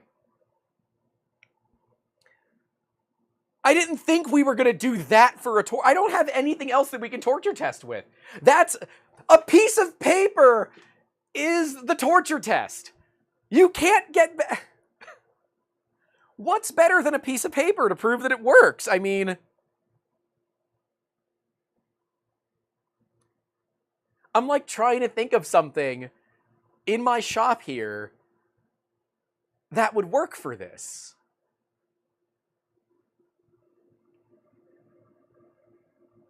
Like something that's got a ton of detail to try to upset the scanner. Like, I've got hardware, but it's shiny. And shiny hardware is just gonna fail. A light bulb? No, it's glass. It won't scan. It won't scan well with glass.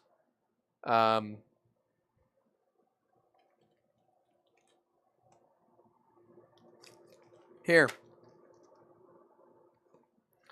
Here's an I'm going to do an M3x8 screw. An M3x8 screw. Let's see what happens. We're going to do one singular M3x8 screw. And you know what?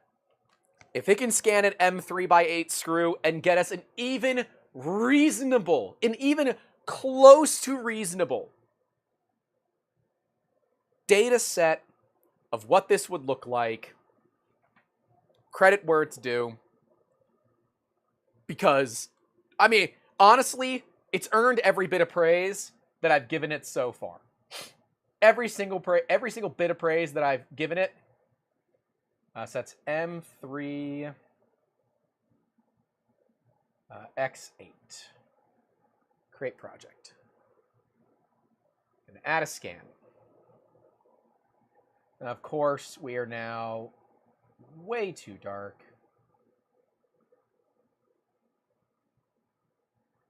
I don't actually know if this is going to work very well, but we'll find out.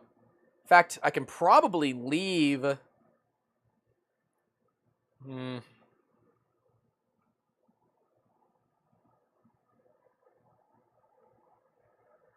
bet... All right, I've got an idea. So we are going to have to redo the exposure, the turntable, to recalibrate it. I just want to make sure that we get it right. You know what I mean? Here, we'll do that. We'll confirm. Now, I think that I can put this just right on top. Calibrate. Frayed yarn. Ooh, that would be very difficult. You'd have to get all sides of it. I've got a Diamondback nozzle here. We could try to pick up the detail on the diamond. Right. I just dropped something on the table. I'm going to go ahead and recalibrate it in a second. But we could try the Diamondback, see if it works. But I really want to see the M3x8. Because, yeah, we're really, like, right at that limit. Oh, wait. I want to do this again. I'm sorry. I'm going to do this one more time. I dropped crap on the table when I did it.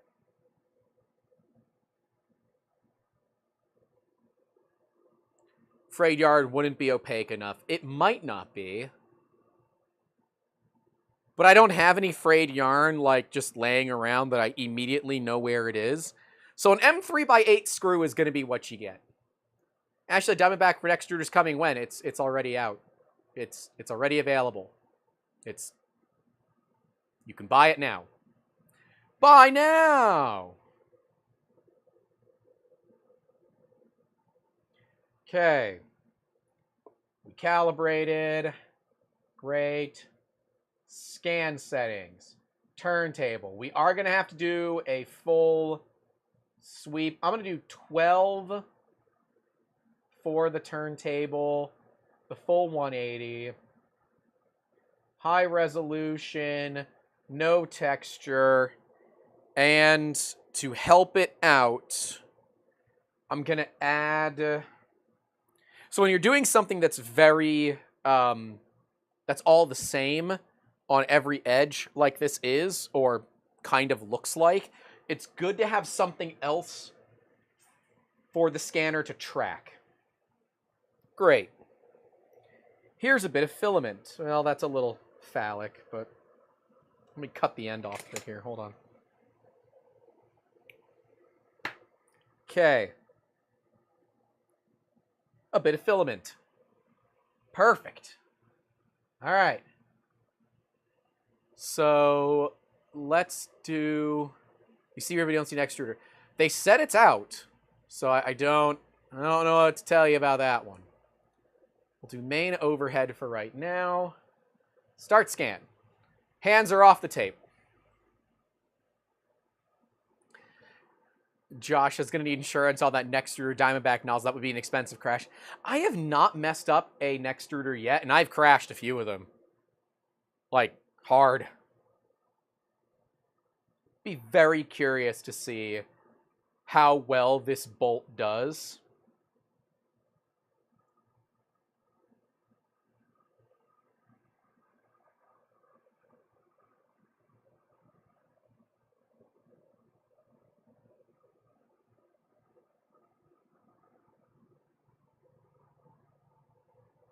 I'm still floored that this was possible in the first place. Right?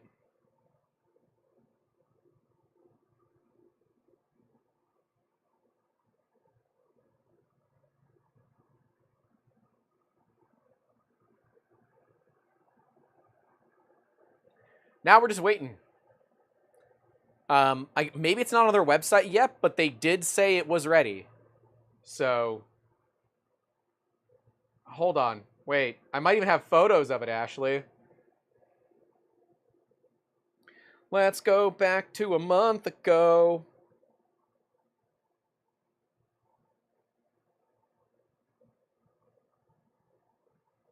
Do I have photos of it? I do, but I'm using the wrong camera and I'm not gonna hit it. Oh wait, I might be able to just do this. Oh wait, no. Yeah, there you go. There's the Nextruder Diamondback nozzle. See? With branding. There you go. Nextruder Diamondback. I don't have one yet, hilariously. Don't have one yet.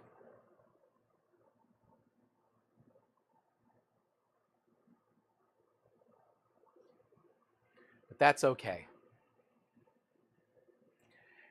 It's not on their site, it's not on Prussia's. I will reach out and see, but I know people that have them already. And they're not me. I'm not even cool enough to have one yet.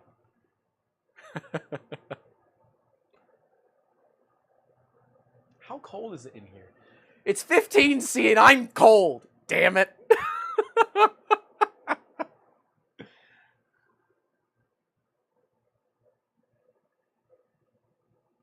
Don't think it's officially out yet. It means probably soon, like Q1. Could be. I mean, see, if you were in our Discord, you would have seen the interview. We previewed the interview of it all last night. So, you know, join our Discord, $10 tier and higher. There you go. And hey, by the way, a couple of bucks goes a long way to help keeping these streams ad-free, if you don't mind. We do keep these streams ad-free while we are live to help out. Dreams Void says 15°C, dude, my workspace is like 5°C. Look, I'm from Florida. It's cold. Leave me alone. Like, dude, it gets below 70 degrees Fahrenheit. And I'm like, oh God, it's too cold. Ashley says, I don't turn on the heat until I'm cold with a jacket. In my defense, my heater is currently 100% off grid, so I don't care. I am literally just burning energy from the sun. It's the sun's energy. In fact, I am realizing that it is going to get dark relatively soon, and I should probably let the battery bank charge up overnight. Oh, and our solar's only at 30 watts. Well, guess we're going to go ahead and turn the heat off. We're going to go ahead and turn the heat off because, yeah, we're only drawing 30. We're only making 30 watts worth of solar right now. I have really bad panels. Ash said, wait, that's 59 degrees. Not even cold. I'm cold. I'm sensitive. You know what? I'm allowed to be cold. It's damp here. It's 48% ambient humidity right now. It's damp and it's cold. Meh. I didn't want to wear a jacket when I was streaming. It felt kind of like it was going to get in the way and make the audio worse, so I didn't want to wear a jacket while streaming. So I didn't. We're waiting for it to process. Once it processes, we'll take a look. Do not move to Michigan. My father used to live in Michigan, went to the Michigan State University, go green, and he took a job at the University of Miami for a significant pay cut back in the 80s because he didn't want to deal with the snow anymore. Okay, I see a bolt. Let's look at the bolt together. I see stuff. Son of a gun. Son of a gun, the threads are there. No shot. No shot. I mean, they're not great, but those are threads. Let's merge the scans and see what happens. I'm very curious to see if when we try to mesh it, if it's going to do anything. Like, again, I'm not doing this in a controlled environment. My table shakes.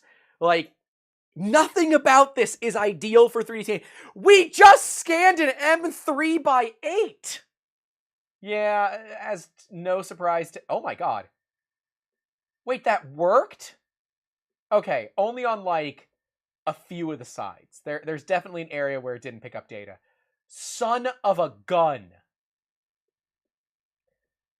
Dude, that is ridiculous. That is absolutely ridiculous. I have no idea how accurate it is, and quite frankly, there's no easy way to tell because there's just not enough polygons here. Like, there's only 113,000 poly. There's just not enough poly. That is nothing short of spectacular.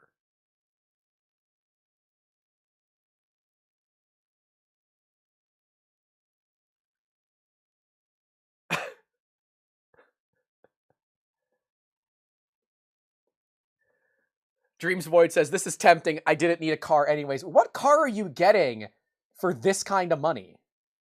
It's not a good car. As someone that drives a crappy car, I totally understand. I drive a 22-year-old Honda. I love that car. It is my favorite car to drive. But, like, dude, there are actual... What? Like, you might look at that and say, oh, that's a really bad scan. In fact, I'm going to do a video like this. I'm going to do a quick little YouTube video. Just like this. Ready? Here, you guys are going to see it live.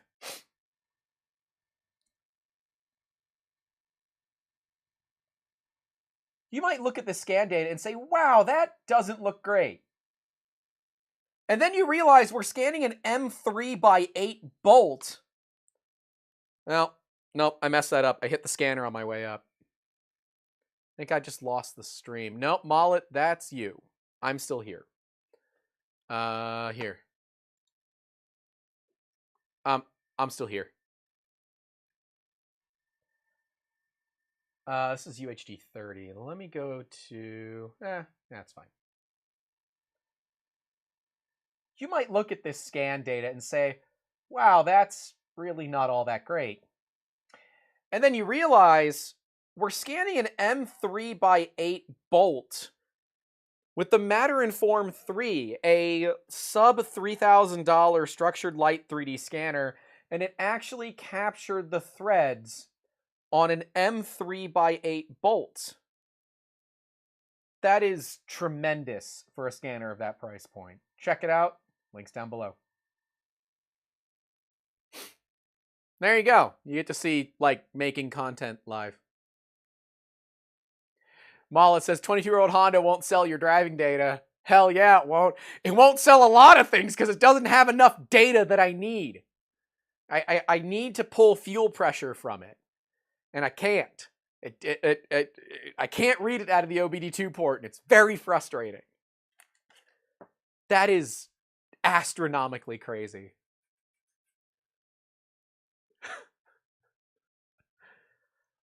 I have never worked with a scanner that is 10x this price, let alone 20x this price, that is going to pick up threads. Like, there just isn't. There just isn't. I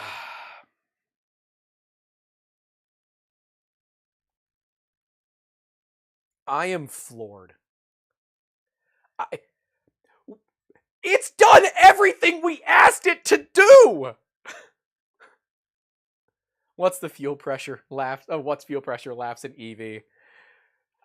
I don't know. What's going 300 miles on a tank and filling up in 10 minutes? I don't know. I kid because I would really rather have an electric vehicle. It would be a lot of fun to have like a Tesla or something. Just, you know, without Elon involved. I'm just not a huge fan of him. But electric vehicles are fun. What other random... Like, what's privacy? Laughs in gas car language. No. Be nice. I don't know what else to scan. Like, I'm at this point where it could pick up my freaking fingerprints. Like, what do I have here that could we scanned a piece of effing paper. Ash says I'll never get a Tesla. Yeah, kind of on that field too. Edison Motors looks cool, but they're only making trucks. Anyways, look, I am unreasonably impressed with this scanner. Like, it should not be able to do what it just did. Like, just on paper, the scanner should not be able to do that. Scan a Joelbot and see if you can see the layer lines. Do I have a mini-me? Does Dreams Void not know that I have my own mini? I promise you can see layer lines. Like, oh, this one will be good. Let's do this one. It's kind of an ugly print. No, it's way too ugly. All right, what's this one look like? I can see, like, if I can see the layer lines, I know the scanner's gonna pick them up. Should we scan a Benchy just to piss off CT3D at this point, since they sold their IP? Like, I know it's gonna pick up layer lines. Scan a Prusa plastic. I don't have any Prusa parts laying around.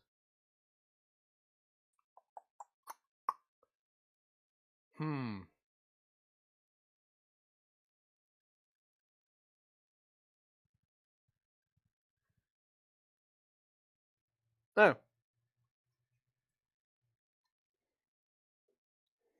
You know what? I got something. The original Prusa 3D logo that came on my Mark IV's. Let's try that out.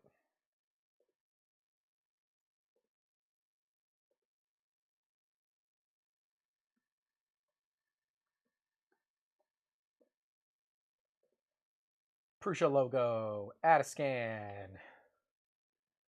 Okay.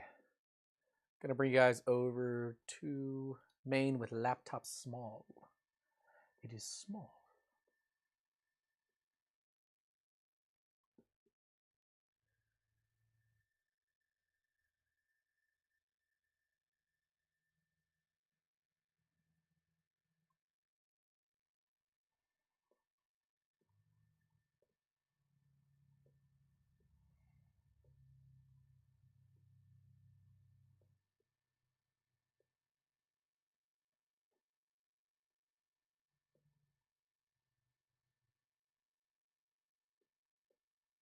That's a little hot in some of the areas, but I don't think there's going to be any way around it. Could you scan itself if you put a mirror in front of it? No. Scan your door key? No. Don't show up to my house unattended. Okay? That's or without an appointment. That's how you meet the Florida man. So let's not do that, please and thank you. All right, capture high. I'll turn off texture again. Turntable. We'll do 10 sweeps here. We got to calibrate again.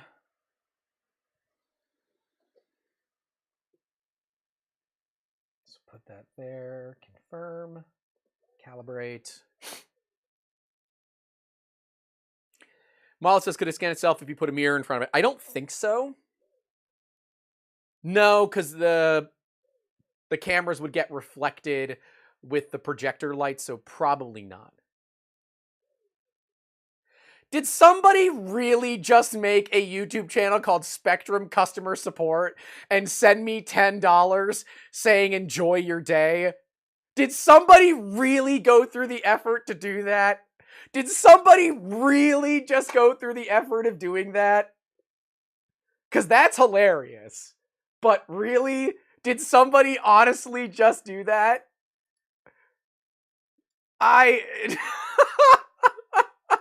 What? Hold on. I gotta go to this channel. I gotta make sure it's not like actually. It's Spectrum Customer Care is the name of their channel. Oh, it's Saul. Saul, I can see that you changed your name. I can.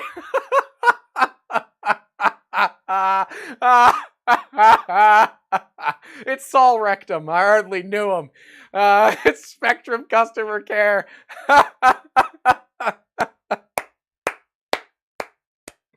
Yeah, you know what, Saul? You win. You win. You win for that one, boss. No, I did it for Stuttering John.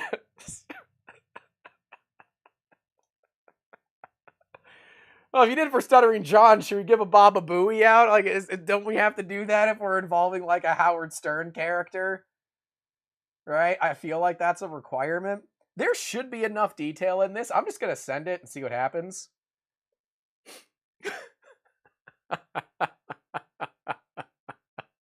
Saul, I think you win this one, buddy. Spectrum Customer Care. That is that's funny. Thank you. Thank you, sir.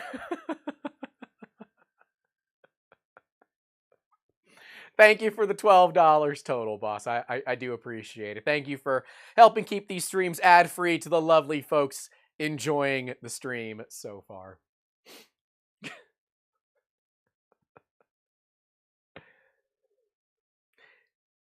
You know that your internet is a problem when your fans change their name to Spectrum Customer Care and troll you. Saul says, I'm guessing we're having internet issues today. It's actually been better today so far, so that's a plus. We've only lost 0.4% due to network issues, which is way better than the 24% we were having. So I'll take it.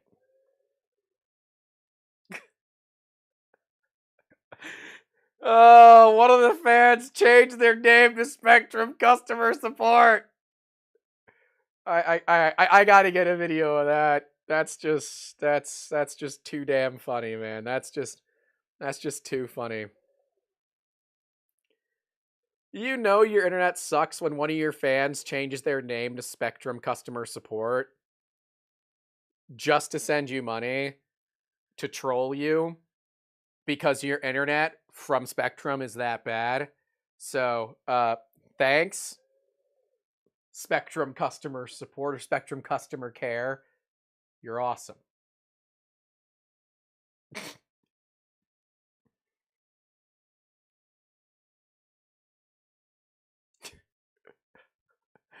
He's getting back to work. Enjoy all. Thank you, Saul. Greatly appreciated, boss. That legitimately made me laugh. So thank you. That is great. Statistically, you should have had internet problems. Dreamboy said, at this point, having only watched a few VODs, I think the internet connection is a co-host. Do I have to give Spectrum credit in like the end credits for being a co-host? CE's L said, any idea of having a more powerful machine speeds up scanning process? Nope, it doesn't do anything because it's all being done on the scanner itself. None of it is being done on your computer. It has nothing to do with the computer. I want it to. I want people to have, if you have a better, computer, you should be able to offload the processing to your computer. But Matter Inform does not currently do that. So, we are now processing the scan. Oh, that's right. You guys can see it on the small screen there. But, yeah, I wish they would. They don't. It's going to be what it's going to be.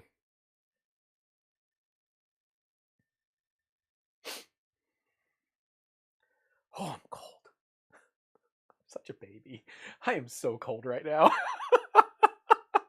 Like, I normally have a cooling fan that blows, like, on me when I'm streaming. I have that turned off.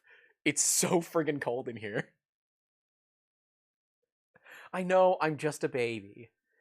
Are you allowed to crack it open? I mean, nothing said I couldn't, but I like this scanner. I don't want to break it. It's a structured light scanner, right? They all work roughly the same way. There's a projector with an array that projects different patterns. You have a camera on either edge that are triangulated, right? And with those two cameras plus the pattern that it's projecting, it can determine the surface detail that you're working with. That's how structured light scanners work. And this one, yep, camera here, projector in the middle, you're done. I want to use the Matter Inform 3 as a projector, though, like for a movie night as a joke. I think that would be hilarious, but yeah. Buddha Pretty says, go jerry rig everything on that bad boy. So what? A light scratches out of 5 with deeper grooves out of 6? I'm not doing that. I'm not jerry rig everything. I'm not doing that. I like my tech and I don't want it to break, and I don't have millions of subscribers to pay for it when it does break.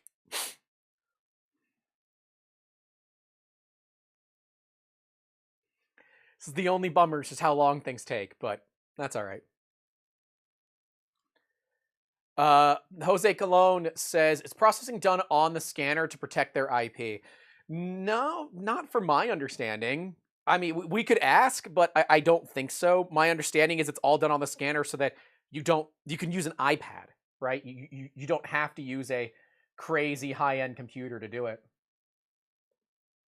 Changes all to one color. It's got to be orange. I mean, no surprise, it's going to miss some areas just because of the angles. So as it's spinning around, there'll be areas that end up in shadow. This is to be expected. Yeah, you can see some layer lines on it. That's just crazy. So let's merge it. Visible only. And here, I'll go to that so you guys can see it there. Makes it easy to develop and for the user, of course. Yeah, that's fair. Just makes it more accessible to everyone. It does. Yep. Would be great if it could leverage desktop GPU over the network. That would have way too much latency. Not a chance. Not a chance. I'm gonna go high. We're gonna mesh it. And we'll go back to main with laptop small here. Yeah, not a chance. The latency would be too high. It'd be nice if you could just offload the processing to your computer and just have the option, right? Have the ability to say, I want to offload it versus I don't want to offload it. It should be very, very easy.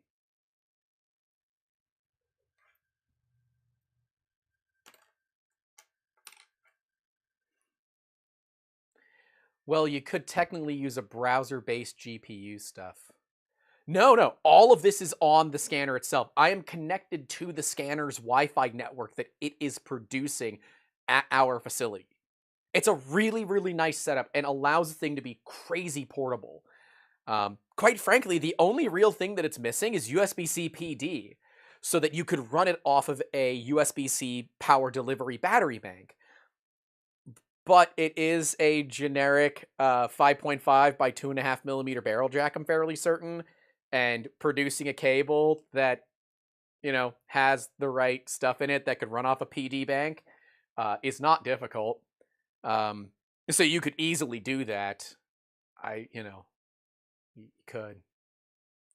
Jeff says, yeah, but what I'm saying is there are APIs to do 3D accelerated stuff in the browser. They're probably already using that for the viewer. That's a great question. Let me see. Yeah, they are. Because it's as soon as I, like, you can see my 4070 was at 30% utilization. So yes, they're doing something. There you go. That's like way more detail than it needs to have. But there you go. That is the original Prusa logo scanned in on the Matter-Informed 3. So I am still floored by the level of quality that this thing has done. I feel reasonably comfortable in saying that if you're looking for a scanner and this thing fits your needs, that this would be a decent purchase for you. And if you do decide, obviously, there's an affiliate link down below if you want, but in just my little bit of testing, it's relatively user-friendly. I've had my hiccups, right? We've had our hiccups. We've done it all live. I have not used this scanner when we weren't live. I've only used it when we're live. So I have, 4 hours worth of seat time on this scanner. It is really user-friendly. It's a small company. They're committed to providing updates. It can run offline because it doesn't need internet connections. It produces its own for its own VLAN, basically, is what it does. Yeah, I am very impressed with the quality of this scanner. And sure, it's not the cheapest thing on the planet. It's not $400. Right? It does cost a little bit of money, but with really, really bad scenario, right? We're not controlling the environment. The table shakes, right? We're not scanning on a surface plate, right? We got 1/1000th of an inch accuracy with a scanner that is sub $3,000. Think about it. Josh says, does it have to run in a host mode where you join its Wi-Fi, or can you join your Wi-Fi and allow you to access it on your own network? I just joined its Wi-Fi. I have no idea if it can do more. It does have an Ethernet port, so maybe. But yeah, I'm impressed. I think if you're in the jewelry industry, you'll be hard-pressed to find a better scanner for the money. If you are in like artifact preservation, where you're using like bones and small items that'll fit on the turntable and be within, the scanner's distance, I think you'd be hard-pressed to find a better scanner for the money. Straight up. And I feel comfortable saying that at this point. They don't pay me to say that. We did get the scanner for free. I didn't pay for the scanner. And I've been, excuse me. And, my idea to Matter-Inform was I want to have the real first-time user experience with your product. I want to do what I believe a first-time user will do. They're not going to read the manual. They might do tutorials. They might not. They're just going to send it, and they're going to figure it out. And I will say that I've had an overall very positive experience with this scanner. I'm going to be using it way more offline, so you're probably not going to see it on the channel for a little bit, because I now want to mess around with it some and test out some things that we have here that I can't show on YouTube. And just kind of test client projects and see if I can get better quality scan data with this than I can with my $25,000 Artec Spider. So, be really cool to see. Josh says, will their software allow you to reorient the part on the bed to align multiple scans? It does all of that on its own. So we go back. You can see you can do auto alignment or point pick. So yes, so it can do auto alignment. We've shown it that it does alignment very, very well in the past.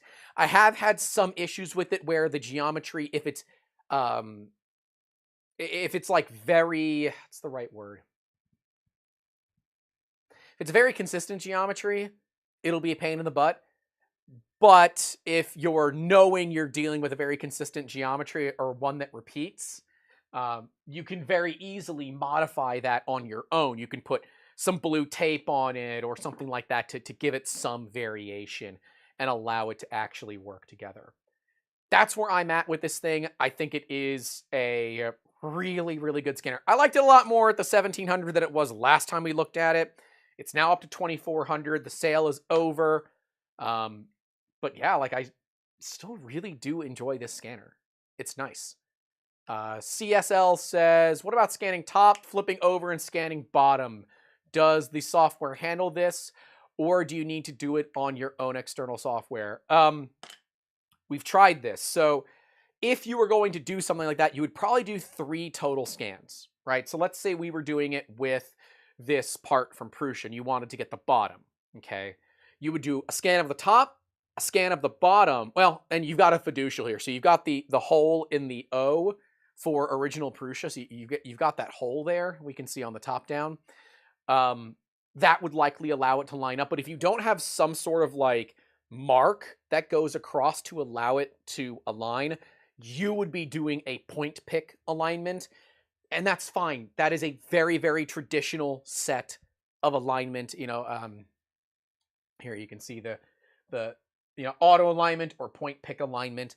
That is very, very traditional with scanners where you have the option to do auto alignment or the point pick alignment. So kind of up to you if you want to do that. If you were going to do something that had a lot of detail top and then very little detail on bottom, it might just be easier to let the software smooth it out or not do it and then smooth it out in a different program. It is nice to know other programs. Like I will tell you, even the Artec software that we use that costs almost as much as this scanner costs per year is limited in what it can do. And its auto alignment doesn't always work. And I often have to use the point pick alignment system. So it's nice to see that they even offer it. I will tell you the CR Scan Raptor software, last I used it, didn't offer that feature. So, you know, screw you if you lose tracking. But yeah, any other questions before we call this one? I'm going to give away a roll of filament while we're at it. So I'll turn off the giveaway form. And only 20 responses, man. A lot of good opportunity for people to earn some filament here. Sort sheet A to Z. Let's see who we got. That's a good chance to win some filament. Talked about it a few times on the stream, so let's see what we got for names here. This is all from Printed Solid, so we're going to give away a spool of filament from Printed Solid. Huge thank you to Printed Solid for sponsoring. If you don't check them out, links are going to be in that description down below as well. Let's make sure they did the math right. And they haven't won already this month. Hey, Da Vinci, you win a roll. DM me on Twitter, Discord, or Blue Sky, and I'll get you a roll. Congratulations, dude. So, yeah. Any other final questions before we call this one? Love to know your guys' thoughts. If you don't have anything, then we'll call this a stream. Thank you all for coming out. It's been a really, really interesting experience to find out that we can actually scan toner on a printed piece of paper. I am still baffled by it. Maximilian says, I'm only living in printer world, so my question is this scanner stuff not as likely to be open source as printers and software for them? Correct, it is not. You're not going to find many open source scanners, and the open source scanners that you can find are often going to have a lot of like, well, open source troubles, you know, where you have just like particular issues that open source tends to have where it's not updated well or its compatibility is not, you know, all of it there. So is what it is. I don't mind this being closed source. They're not charging you to use the software. You pay for the scanner and the software is free. So I think that that's more than reasonable in my opinion. So love to know your all's thoughts down in those comments and in the chat as well. But that is all we have for you all today. Don't forget to leave a like on your way out. Stay safe out there. Don't forget to call your loved ones. And as always, keep making awesome. Have a good one.